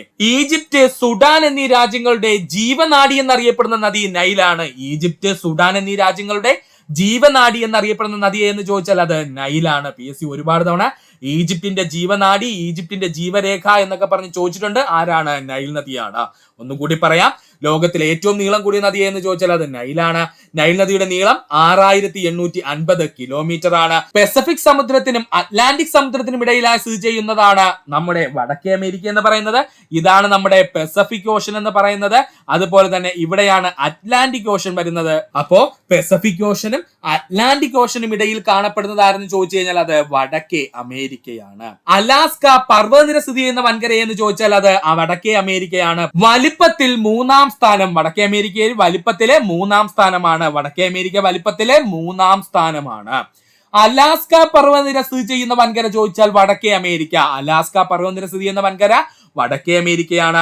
വടക്കേ അമേരിക്കയിലെ ഏറ്റവും ഉയരം കൂടിയ കൊടുമുടിയാണ് മാക്കിൻലി എന്ന് പറയുന്ന കൊടുമുടിയാണ് വടക്കേ അമേരിക്കയിലെ ഏറ്റവും ഉയരം കൂടിയ കൊടുമുടി. പഠിച്ചോളെ, മാക്കിൻലി എന്ന് പറയുന്ന കൊടുമുടിയാണ് വടക്കേ അമേരിക്കയിലെ ഏറ്റവും ഉയരം കൂടിയ കൊടുമുടി എന്ന് പറയുന്നത്. ലോകത്തിലെ ശുദ്ധജലത്തിന്റെ 21% കാണപ്പെടുന്നത് വടക്കേ അമേരിക്കയിലാണ്. മറക്കരുത്, ലോകത്തിലെ ശുദ്ധജലത്തിന്റെ 21% കാണപ്പെടുന്നത് വടക്കേ അമേരിക്കയിലാണ്. വടക്കേ അമേരിക്കയിലെ പഞ്ചമഹാ തടാകങ്ങളാണ് ഇതിന് കാരണമെന്ന് പറയുന്നു. വടക്കേ അമേരിക്കയിൽ കാണപ്പെടുന്ന പഞ്ചമഹാ തടാകങ്ങൾ, 5 മഹാ തടാകങ്ങളാണ് ലോകത്തിലെ ശുദ്ധജലത്തിന്റെ 21% വടക്കേ അമേരിക്കയിൽ കാണപ്പെടുന്നതിന് കാരണമെന്ന് പറയുന്നു. മഞ്ഞ് മൂടിക്കിടക്കുന്ന പ്രദേശത്ത് താമസിക്കുന്ന ഇന്യൂട്ടുകൾ എന്നും അല്ലെങ്കിൽ നമ്മൾ വിളിക്കുന്ന പേരാണ് എസ്കിമോകൾ. പണ്ടുനാൾ മുതലേ നമ്മൾ പഠിച്ചതാണ്. മഞ്ഞ് മൂടിക്കിടക്കുന്ന പ്രദേശത്ത് കാണപ്പെടുന്നതാണ് ഇന്യൂട്ടുകൾ എന്ന് പറയുന്നത്. അവരറിയപ്പെടുന്ന മറ്റൊരു പേരാണ് എസ്കിമോകൾ എന്നുള്ളത്. ഇവർ കാണപ്പെടുന്ന വൻകര എന്ന് ചോദിച്ചാൽ വടക്കേ അമേരിക്ക. പ്രീവിയസ് ചോദ്യമാണ്. മഞ്ഞ് മൂടിക്കിടക്കുന്ന പ്രദേശത്ത് താമസിക്കുന്ന ജനങ്ങളാണ് അല്ലെങ്കിൽ ജനതയാണ് ഇന്യൂട്ടുകൾ എന്ന് പറയുന്ന. സുഹൃത്തുക്കൾ ചിത്രത്തിൽ കണ്ടോ, ഇതാണ് ഇന്യൂട്ടുകൾ കേട്ടോ. ഈ ഇന്യൂട്ട് വംശജർ അറിയപ്പെടുന്ന മറ്റൊരു പേരാണ് എസ്കിമോകൾ എന്നുള്ളത്. ഇവർ കാണപ്പെടുന്ന വൻകര ചോദിച്ചാൽ അത് വടക്കേ അമേരിക്കയാണ്. ലോകത്തിലെ ഏറ്റവും കൂടുതൽ ഗോതമ്പ് ഉൽപ്പാദിപ്പിക്കുന്ന വൻകര എന്ന് ചോദിച്ചാൽ അത് വടക്കേ അമേരിക്കയാണ്. ലോകത്തിലെ ഏറ്റവും കൂടുതൽ ഗോതമ്പ് ഉൽപ്പാദിപ്പിക്കുന്ന വൻകര എന്ന് ചോദിച്ചാൽ അത് വടക്കേ അമേരിക്കയാണ്. അതുപോലെ തന്നെ USA അതുപോലെ കാനഡ എന്നീ രാജ്യങ്ങൾ സ്ഥിതി ചെയ്യുന്നത് എവിടെയാണ്? വടക്കേ അമേരിക്കയിലാണ് കേട്ടോ. USA അതുപോലെ കാനഡ എന്നീ രാജ്യങ്ങൾ സ്ഥിതി ചെയ്യുന്നത് എവിടെയാണ്? വടക്കേ അമേരിക്കയിലാണ്. പഠിക്കുക. ഒന്നുകൂടി പറയാം സുഹൃത്തുക്കളെ, പസഫിക് സമുദ്രത്തിനും അറ്റ്ലാന്റിക് സമുദ്രത്തിനും ഇടയിൽ സ്ഥിതി ചെയ്യുന്നതാണ് നമ്മുടെ വടക്കേ അമേരിക്ക എന്ന് പറയുന്നത്. വലിപ്പത്തിൽ വടക്കേ അമേരിക്കയ്ക്ക് 3-ാം സ്ഥാനമാണ്. അലാസ്ക പർവ്വതനിര സ്ഥിതി ചെയ്യുന്ന വൻകര ചോദിച്ചാൽ അത് വടക്കേ അമേരിക്കയാണ്. വടക്കേ അമേരിക്കയിലെ ഏറ്റവും ഉയരം കൂടിയ കൊടുമുടിയാണ് മാക്യുലി എന്ന് പറയുന്നത്. അതുപോലെ തന്നെ ലോകത്തിലെ ശുദ്ധജലത്തിന്റെ 21% കാണപ്പെടുന്നത് വടക്കേ അമേരിക്കയിലാണ്. വടക്കേ അമേരിക്കയിലാണ് പഞ്ചമഹാ തടാകങ്ങൾ കാണപ്പെടുന്നത്. ഈ പഞ്ചമഹാ തടാകങ്ങൾ കാരണമാണ് ലോകത്തിന്റെ ശുദ്ധജലത്തിന്റെ 21% വടക്കേ അമേരിക്കയിൽ കാണപ്പെടുന്നതിന് കാരണം. മഞ്ഞ് മൂടിക്കിടക്കുന്ന പ്രദേശത്ത് താമസിക്കുന്ന പ്രത്യേക ജനവിഭാഗമാണ് ഇന്യൂട്ടുകൾ. അവരറിയപ്പെടുന്ന മറ്റൊരു പേരാണ് എസ്കിമോകൾ എന്നുള്ളത്. ഇവർ കാണപ്പെടുന്ന വൻകര ചോദിച്ചു കഴിഞ്ഞാൽ അത് വടക്കേ അമേരിക്കയാണ്. ലോകത്തിൽ ഏറ്റവും കൂടുതൽ ഗോതമ്പ് ഉൽപ്പാദിപ്പിക്കുന്ന വൻകര ചോദിച്ചാൽ അത് വടക്കേ അമേരിക്കയാണ്. പഠിക്കുക. അടുത്തതാണ് ഇഗ്ലു. നമ്മൾ കുഞ്ഞു ക്ലാസ്സിൽ ഒരുപാട് പഠിച്ച പേരാണ് ഇഗ്ലു എന്നുള്ളത്. മഞ്ഞുറഞ്ഞു കിടക്കുന്ന വടക്കൻ ധ്രുവത്തിൽ താമസിക്കുന്ന ഇന്യൂട്ടുകൾ അല്ലെങ്കിൽ എക്സിമോകൾ തണുപ്പ് കാലത്ത് താൽക്കാലികമായി മഞ്ഞുകട്ടകൾ കൊണ്ട് നിർമ്മിക്കുന്ന വീട് അറിയപ്പെടുന്ന പേരാണ് ഇഗ്ലു എന്നുള്ളത്. നമ്മൾ പഠിച്ചിട്ടുള്ളതാണ് കേട്ടോ. മഞ്ഞുറഞ്ഞു കിടക്കുന്ന വടക്കൻ ധ്രുവത്തില് താമസിക്കുന്ന ഇന്യൂട്ടുകൾ അല്ലെങ്കിൽ എക്സിമോകള് തണുപ്പ് കാലത്ത് താൽക്കാലികമായി താമസിക്കുന്നതിന് വേണ്ടി മഞ്ഞുകട്ടകൾ കൊണ്ടുള്ള വീട് നിർമ്മിക്കുന്നു. ഇവ അറിയപ്പെടുന്ന പേരാണ് ഇഗ്ലു. അടുത്തതായി നമുക്ക് പഠിക്കാനുള്ളതാണ് പഞ്ചമഹാ തടാകങ്ങള്. വടക്കേ അമേരിക്കയുടെ ഭാഗമായി USA, കാനഡ എന്നീ രാജ്യങ്ങളിലായി സ്ഥിതി ചെയ്യുന്ന സുപ്പീരിയർ, മിഷിഗൻ, ഹ്യൂറൻ, ഇറി, അതുപോലെ ഒണ്ടാരിയോ എന്നിവയാണ് പഞ്ചമഹാ തടാകങ്ങൾ എന്നറിയപ്പെടുന്നത്. അപ്പൊ പഞ്ചമഹാ തടാകങ്ങൾ ഏതൊക്കെയാന്ന് ചോദിച്ചാല് സുപ്പീരിയർ, മിഷിഗൻ, ഹ്യൂറൻ, ഇറി, അതുപോലെ തന്നെ ഒണ്ടാരിയോ എന്നിവയാണ് പഞ്ചമഹാ തടാകങ്ങൾ. ഇവ സ്ഥിതി ചെയ്യുന്നത് എവിടെയാണ്? വടക്കേ അമേരിക്കയുടെ ഭാഗമായിട്ടുള്ള USA, കാനഡ എന്നീ രാജ്യങ്ങളിൽ പഠിക്കുക. തെക്കേ അമേരിക്ക പസഫിക് സമുദ്രത്തിനും അറ്റ്ലാന്റിക് സമുദ്രത്തിനും ഇടയിൽ സ്ഥിതി ചെയ്യുന്നതാണ് തെക്കേ അമേരിക്ക. ഓൾറെഡി നമ്മൾ വടക്കേ അമേരിക്ക പറഞ്ഞു, അതുപോലെ തന്നെയാണ് തെക്കേ അമേരിക്ക എന്ന് പറയുന്നത്. പസഫിക് സമുദ്രത്തിനും അറ്റ്ലാന്റിക് സമുദ്രത്തിനും ഇടയിൽ സ്ഥിതി ചെയ്യുന്നതാണ് ആര്? തെക്കേ അമേരിക്ക എന്ന് പറയുന്നത്. വലിപ്പത്തിൽ വൻകരകൾക്കിടയിൽ 4ാം സ്ഥാനം. വലിപ്പത്തിൽ വൻകരകൾക്കിടയിൽ എത്രാം സ്ഥാനമാണ് സുഹൃത്തുക്കളെ? 4ാം സ്ഥാനമാണ്. മൗണ്ട് അക്കങ്കോവയാണ് ഏറ്റവും ഉയരം കൂടിയ കൊടുമുടി. തെക്കേ അമേരിക്കയിലെ ഏറ്റവും ഉയരം കൂടിയ കൊടുമുടി എന്ന് ചോദിച്ചാൽ അത് അക്കങ്കോവയാണ്. മൗണ്ട് അക്കങ്കോവയാണ് പഠിക്കുക. ലോകത്ത് ഏറ്റവും കൂടുതൽ ശുദ്ധജലം വഹിക്കുന്ന നദിയായ ആമാസോൺ ഒഴുകുന്നത് തെക്കേ അമേരിക്കയിലൂടെയാണ്. ലോകത്തിൽ ഏറ്റവും കൂടുതൽ ശുദ്ധജലം വഹിക്കുന്ന നദിയായ ആമാസോൺ ഒഴുകുന്നത് ഏതുവഴിയാണ്? തെക്കേ അമേരിക്കയിലൂടെയാണ്. തെക്കേ അമേരിക്കയുടെ വടക്ക് ഭാഗത്താണ് ആമാസോൺ നദി ഒഴുകുന്നത്. പഠിച്ചോളണേ, തെക്കേ അമേരിക്കയുടെ വടക്ക് വശത്തു കൂടി ഒഴുകുന്ന നദി എന്ന് ചോദിച്ചാൽ അത് ആമാസോൺ ആണ്. ആമാസോണിൽ നദിയുടെ ഇരുകരകളിലും നിബിഡമായ വനങ്ങളും വ്യത്യസ്തമാർന്ന ജന്തു സസ്യജാല വൈവിധ്യവും കാണപ്പെടുന്നു. പഠിക്കുക.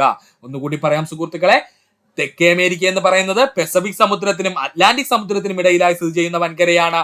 വലിപ്പത്തിൽ വൻകരകൾക്കിടയിൽ 4ാം സ്ഥാനമാണ് തെക്കേ അമേരിക്കയ്ക്ക്. മൗണ്ട് അക്കങ്കോവയാണ് ഇതിലെ ഏറ്റവും ഉയരം കൂടിയ കൊടുമുടി. തെക്കേ അമേരിക്കയിലെ ഏറ്റവും ഉയരം കൂടിയ കൊടുമുടി എന്നറിയപ്പെടുന്നത് മൗണ്ട് അക്കങ്കോവയാണ്. ലോകത്തിലെ ഏറ്റവും കൂടുതൽ ശുദ്ധജലം വഹിക്കുന്ന നദിയായ ആമാസോൺ നദി ഒഴുകുന്നത് തെക്കേ അമേരിക്കയിലൂടെയാണ്. തെക്കേ അമേരിക്കയുടെ വടക്ക് ഭാഗത്തുകൂടെയാണ് ആമാസോൺ നദി ഒഴുകുന്നത്. അപ്പോൾ തെക്കേ അമേരിക്ക വൻകരയുടെ വടക്ക് വശത്തൂടെ ഒഴുകുന്ന നദി ഏതാണ്? അത് ആമാസോൺ നദിയാണ്.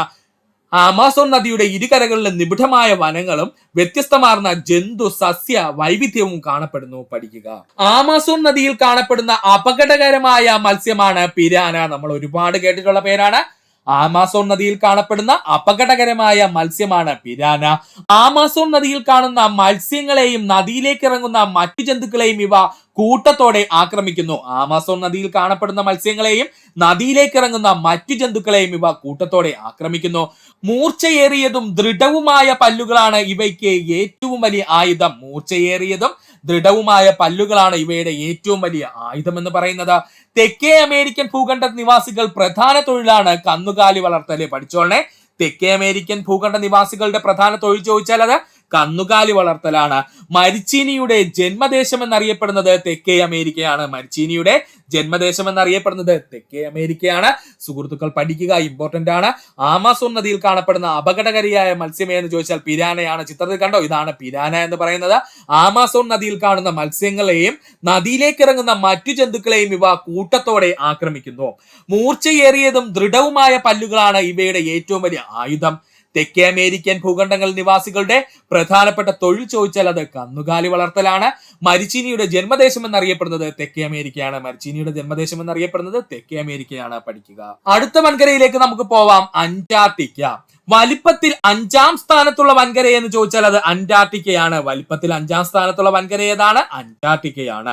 ലോകത്തിൽ ഏറ്റവും കൂടുതൽ തണുപ്പ് കൂടിയ പ്രദേശം എന്നറിയപ്പെടുന്നത് അന്റാർട്ടിക്കയാണ്. ലോകത്തിൽ ഏറ്റവും കൂടുതൽ തണുപ്പ് കൂടിയ പ്രദേശം എന്നറിയപ്പെടുന്നത് അന്റാർട്ടിക്കയാണ്. വർഷം മുഴുവൻ മഞ്ഞിനാൽ മൂടിക്കിടക്കുന്നത് കൊണ്ട് തന്നെ വെളുത്ത ഭൂഖണ്ഡം എന്നറിയപ്പെടുന്നത് അന്റാർട്ടിക്കയാണ്. പ്രീവിയസ് ചോദ്യമാണ് പറഞ്ഞത്.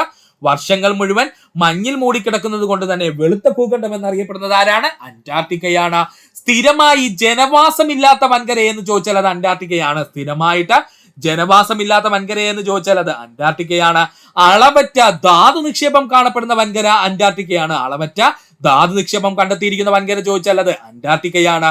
ധാതു പരിവേഷണത്തിനും കാലാവസ്ഥാ പഠനങ്ങൾക്കുമായി ധാരാളം രാജ്യങ്ങളുടെ പര്യവേഷണ കേന്ദ്രങ്ങൾ ഇവിടെയുണ്ട്. പഠിക്കുക. ധാതു പരിവേഷണത്തിനും അതുപോലെ കാലാവസ്ഥാ പഠനങ്ങൾക്കും വേണ്ടിയിട്ട് ധാരാളം രാജ്യങ്ങളുടെ പരിവേഷണ കേന്ദ്രങ്ങൾ എവിടെയുണ്ട്? അന്റാർട്ടിക്കയിലുണ്ട്. ഒന്നുകൂടി പറയാം സുഹൃത്തുക്കളെ, ഏറ്റവും വലിപ്പത്തിൽ 5ാം സ്ഥാനത്തുള്ള വൻകര എന്ന് ചോദിച്ചാൽ അത് അന്റാർട്ടിക്കയാണ്. ലോകത്തിൽ ഏറ്റവും തണുപ്പ് കൂടിയ പ്രദേശം എന്നറിയപ്പെടുന്നത് അന്റാർട്ടിക്കയാണ്. വർഷം മുഴുവൻ മഞ്ഞ് മൂടിക്കിടക്കുന്നത് കൊണ്ട് തന്നെ വെളുത്ത ഭൂഖണ്ഡം എന്ന പേരിൽ അറിയപ്പെടുന്നത് അന്റാർട്ടിക്കയാണ്. സ്ഥിരമായി ജനവാസമില്ലാത്ത വൻകര എന്ന് ചോദിച്ചാൽ അത് അന്റാർട്ടിക്കയാണ്. അളവറ്റ ധാതു നിക്ഷേപം കണ്ടെത്തിയിരിക്കുന്ന വൻകര ചോദിച്ചാൽ അത് അന്റാർട്ടിക്കയാണ്.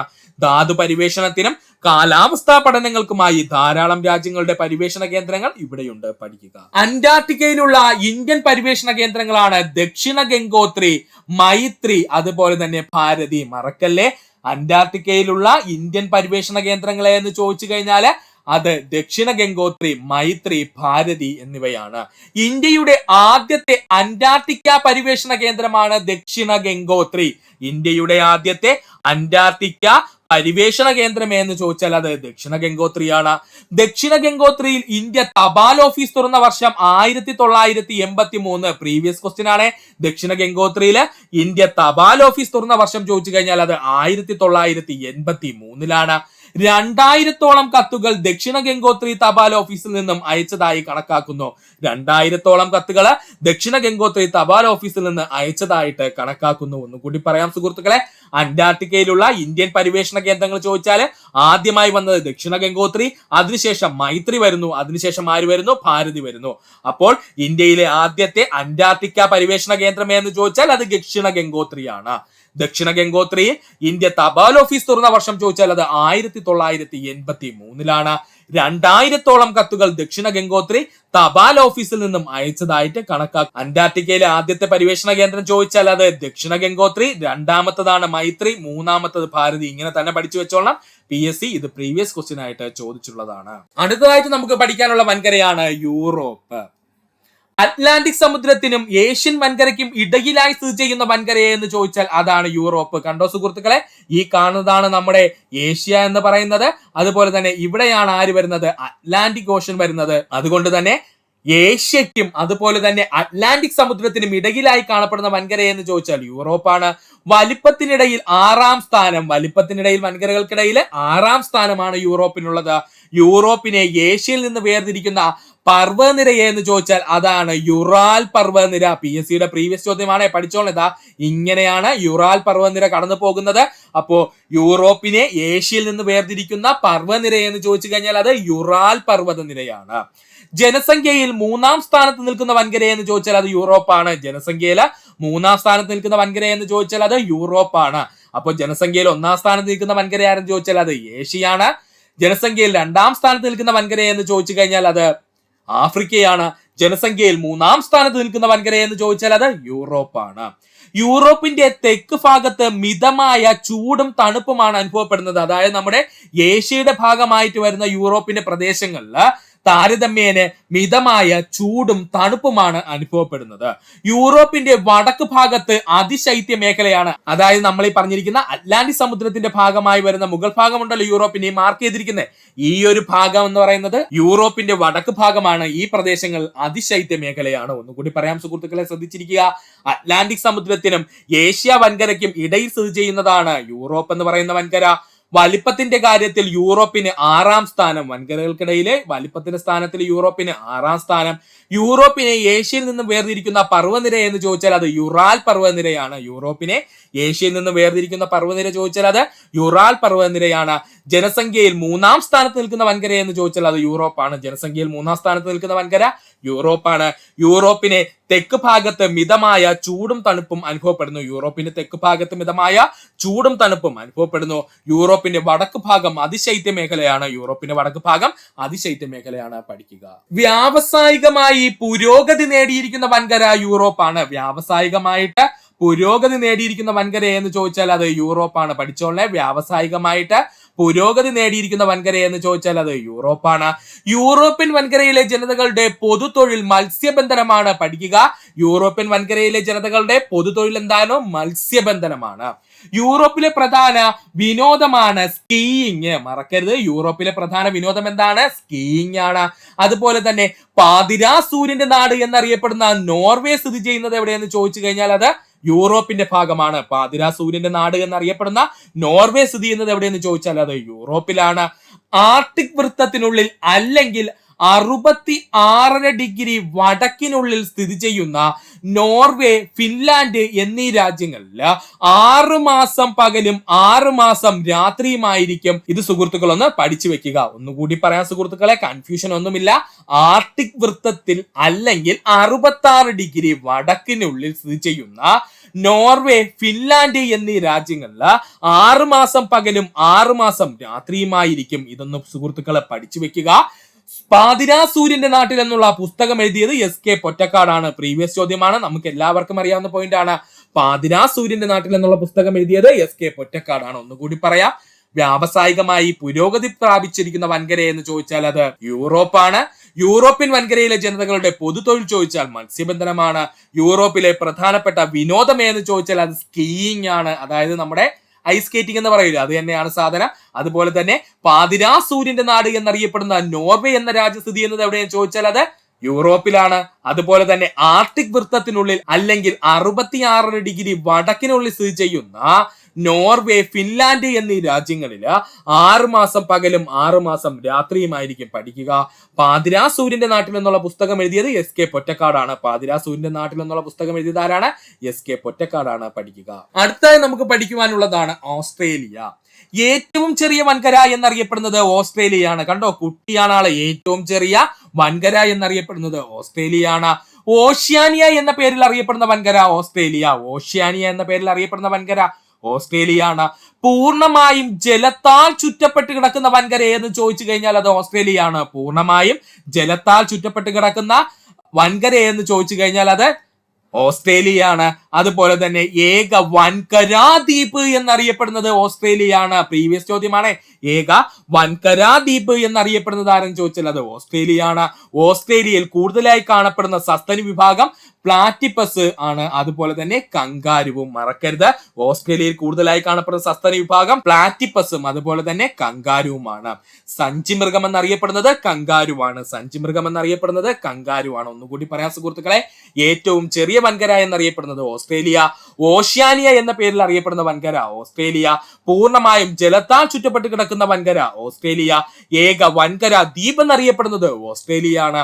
ഓസ്ട്രേലിയയിൽ കൂടുതലായി കാണപ്പെടുന്ന സസ്തനി വിഭാഗം പ്ലാറ്റിപ്പസും അതുപോലെ കങ്കാരുവുമാണ്. സഞ്ചിമൃഗം എന്നറിയപ്പെടുന്നത് കങ്കാരുവാണ്. പഠിക്കുക. ഓസ്ട്രേലിയൻ വൻകരയിൽ കാണപ്പെടുന്ന പ്രത്യേക നായ വിഭാഗമാണ് ഡിങ്കോകൾ. പഠിക്കണേ, ഓസ്ട്രേലിയൻ വൻകരയിൽ കാണപ്പെടുന്ന പ്രത്യേക നായ വിഭാഗം എന്ന് ചോദിച്ചാൽ അത് ഡിങ്കോകളാണ്. സ്വർണം, ഇരുമ്പയിര്, യുറേനിയം എന്നിവ ഈ വൻകരയിൽ വൻതോതിൽ ഖനനം ചെയ്യുന്നു. സ്വർണം, ഇരുമ്പയിര്, യുറേനിയം എന്നിവ ഈ വൻകരയിൽ വൻതോതിൽ ഖനനം ചെയ്യുന്നു. കാൽഗുർലി സ്വർണ്ണഖനി കാണപ്പെടുന്ന വൻകര ഓസ്ട്രേലിയ. പ്രീവിയസ് ചോദ്യം. കാൽഗുർലി എന്നറിയപ്പെടുന്ന സ്വർണ്ണഖനി സ്ഥിതി ചെയ്യുന്നത് എവിടെയെന്ന് ചോദിച്ചാൽ അത് ഓസ്ട്രേലിയൻ വൻകരയിലാണ്. ലോക പ്രശസ്തമായ സിഡ്നി നഗരം സ്ഥിതി ചെയ്യുന്നത് ഓസ്ട്രേലിയയിലാണ്. ലോക പ്രശസ്തമായിട്ടുള്ള സിഡ്നി നഗരം സ്ഥിതി ചെയ്യുന്നത് എവിടെയെന്ന് ചോദിച്ചാൽ അത് ഓസ്ട്രേലിയയിലാണ്. ഓസ്ട്രേലിയയിൽ കൂടുതലായി ഉൽപ്പാദിപ്പിക്കപ്പെടുന്ന ഭക്ഷ്യവിള ഗോതമ്പാണ്. ഓസ്ട്രേലിയയിൽ കൂടുതലായിട്ട് ഉൽപ്പാദിപ്പിക്കപ്പെടുന്ന ഭക്ഷ്യവിള എന്ന് ചോദിച്ചാൽ അത് ഗോതമ്പാണ്. ഓസ്ട്രേലിയക്കാരുടെ പ്രധാന തൊഴില് ചെമ്മരിയാട് വളർത്തലാണ്. ഓസ്ട്രേലിയക്കാരുടെ പ്രധാന തൊഴിലാണ് ചെമ്മരിയാട് വളർത്തൽ. ഒന്നുകൂടി പറയാം, ഓസ്ട്രേലിയൻ വൻകരയിൽ കാണപ്പെടുന്ന പ്രത്യേക ഇനം നായകളാണ് ഡിങ്കോകൾ എന്ന പേരിൽ അറിയപ്പെടുന്നത്. സ്വർണം, ഇരുമ്പ്, യുറേനിയം എന്നിവ ഈ വൻകരയിൽ വൻതോതിൽ ഖനനം ചെയ്യുന്നു. കാൽഗുർലി എന്നറിയപ്പെടുന്ന സ്വർണ്ണഖനി കാണപ്പെടുന്ന വൻകര എന്ന് ചോദിച്ചാൽ അത് ഓസ്ട്രേലിയയാണ്. ലോക പ്രശസ്തമായ സിഡ്നി നഗരം സ്ഥിതി ചെയ്യുന്ന വൻകര എന്ന് ചോദിച്ചാൽ അത് ഓസ്ട്രേലിയയാണ്. ഓസ്ട്രേലിയയിൽ കൂടുതലായി ഉൽപ്പാദിപ്പിക്കപ്പെടുന്ന ഭക്ഷ്യവിള ചോദിച്ചാൽ അത് ഗോതമ്പാണ്. ഓസ്ട്രേലിയക്കാരുടെ പ്രധാന തൊഴിൽ എന്ന് പറയുന്നത് ചെമ്മരിയാട് വളർത്തലാണ്. പഠിക്കുക. അടുത്തതായി നമ്മൾ സമുദ്രങ്ങളെ പറ്റി നോക്കാൻ പോവുകയാണ്. എന്താ സുഹൃത്തുക്കളെ കടൽ എന്ന് പറഞ്ഞു കഴിഞ്ഞാല് ഭാഗികമായി കരകളാൽ ചുറ്റപ്പെട്ട സമുദ്രഭാഗങ്ങൾ അറിയപ്പെടുന്ന പേരാണ് കടൽ. പഠിച്ചോളണേ, ഭാഗികമായി കരകളാൽ ചുറ്റപ്പെട്ട് കിടക്കുന്ന സമുദ്രഭാഗങ്ങൾ അറിയപ്പെടുന്ന പേരാണ് കടൽ എന്നുള്ളത്. പരസ്പരം ചേർന്ന് സ്ഥിതി ചെയ്യുന്ന സമുദ്രങ്ങൾ എല്ലാം ചേർത്ത് കഴിഞ്ഞാൽ അതിനെ ലോകമഹാസമുദ്രം എന്ന പേരിൽ അറിയപ്പെടുന്നു. പരസ്പരം ചേർന്ന് കിടക്കുന്ന സമുദ്രങ്ങളെ എല്ലാം ചേർത്ത് നമുക്ക് എന്തെന്ന് വിളിക്കാം? ലോകമഹാസമുദ്രം എന്ന് വിളിക്കാം. ലോക മഹാസമുദ്രം എന്ന് വിളിക്കാം. ഇനി എന്താണ് സമുദ്രങ്ങൾ എന്ന് ചോദിച്ചു കഴിഞ്ഞാൽ ഭൂമിയുടെ ഉപരിതലത്തിൽ കാണപ്പെടുന്ന ഉപ്പ് നിറഞ്ഞ ജലശേഖരത്തെ സമുദ്രങ്ങൾ എന്നറിയപ്പെടുന്നു. ഭൂമിയുടെ ഉപരിതലത്തിൽ കാണപ്പെടുന്ന ഉപ്പ് നിറഞ്ഞ അല്ലെങ്കിൽ ലവണാംശം നിറഞ്ഞ ജലശേഖരത്തെ നമ്മൾ എന്തെന്ന് വിളിക്കുന്നു? സമുദ്രങ്ങൾ എന്ന് വിളിക്കുന്നു. നമ്മുടെ സമുദ്രങ്ങളുടെ എണ്ണം ചോദിച്ചാൽ 5 ഭൂമിയിലെ സമുദ്രങ്ങളുടെ എണ്ണം എത്രയാണ്? 5 പഠിക്കുക. അപ്പോൾ എന്താണ് കടൽ എന്ന് ചോദിച്ചാല് ഭാഗികമായി കരകളാൽ ചുറ്റപ്പെട്ട് കിടക്കുന്ന സമുദ്രഭാഗത്തെ വിളിക്കുന്ന പേരാണ് കടല്. പരസ്പരം ചേർന്ന് സ്ഥിതി ചെയ്യുന്ന സമുദ്രങ്ങളെ എല്ലാം ചേർത്തുകൊണ്ട് നമുക്ക് ലോകമഹാസമുദ്രം എന്ന പേരിൽ വിളിക്കാം. സമുദ്രങ്ങൾ എന്തെന്ന് ചോദിച്ചു കഴിഞ്ഞാല് ഭൂമിയുടെ ഉപരിതലത്തിൽ കാണപ്പെടുന്ന ഉപ്പ് നിറഞ്ഞ വലിയ ജലശേഖരത്തെ നമുക്ക് സമുദ്രം എന്നറിയപ്പെടുന്നു. അതുപോലെ തന്നെ ലോകത്തിലെ സമുദ്രങ്ങളുടെ എണ്ണം ചോദിച്ചാല് 5 പഠിക്കുക. ആദ്യമായി നമുക്ക് പഠിക്കാനുള്ളതാണ് പസഫിക് മഹാസമുദ്രം.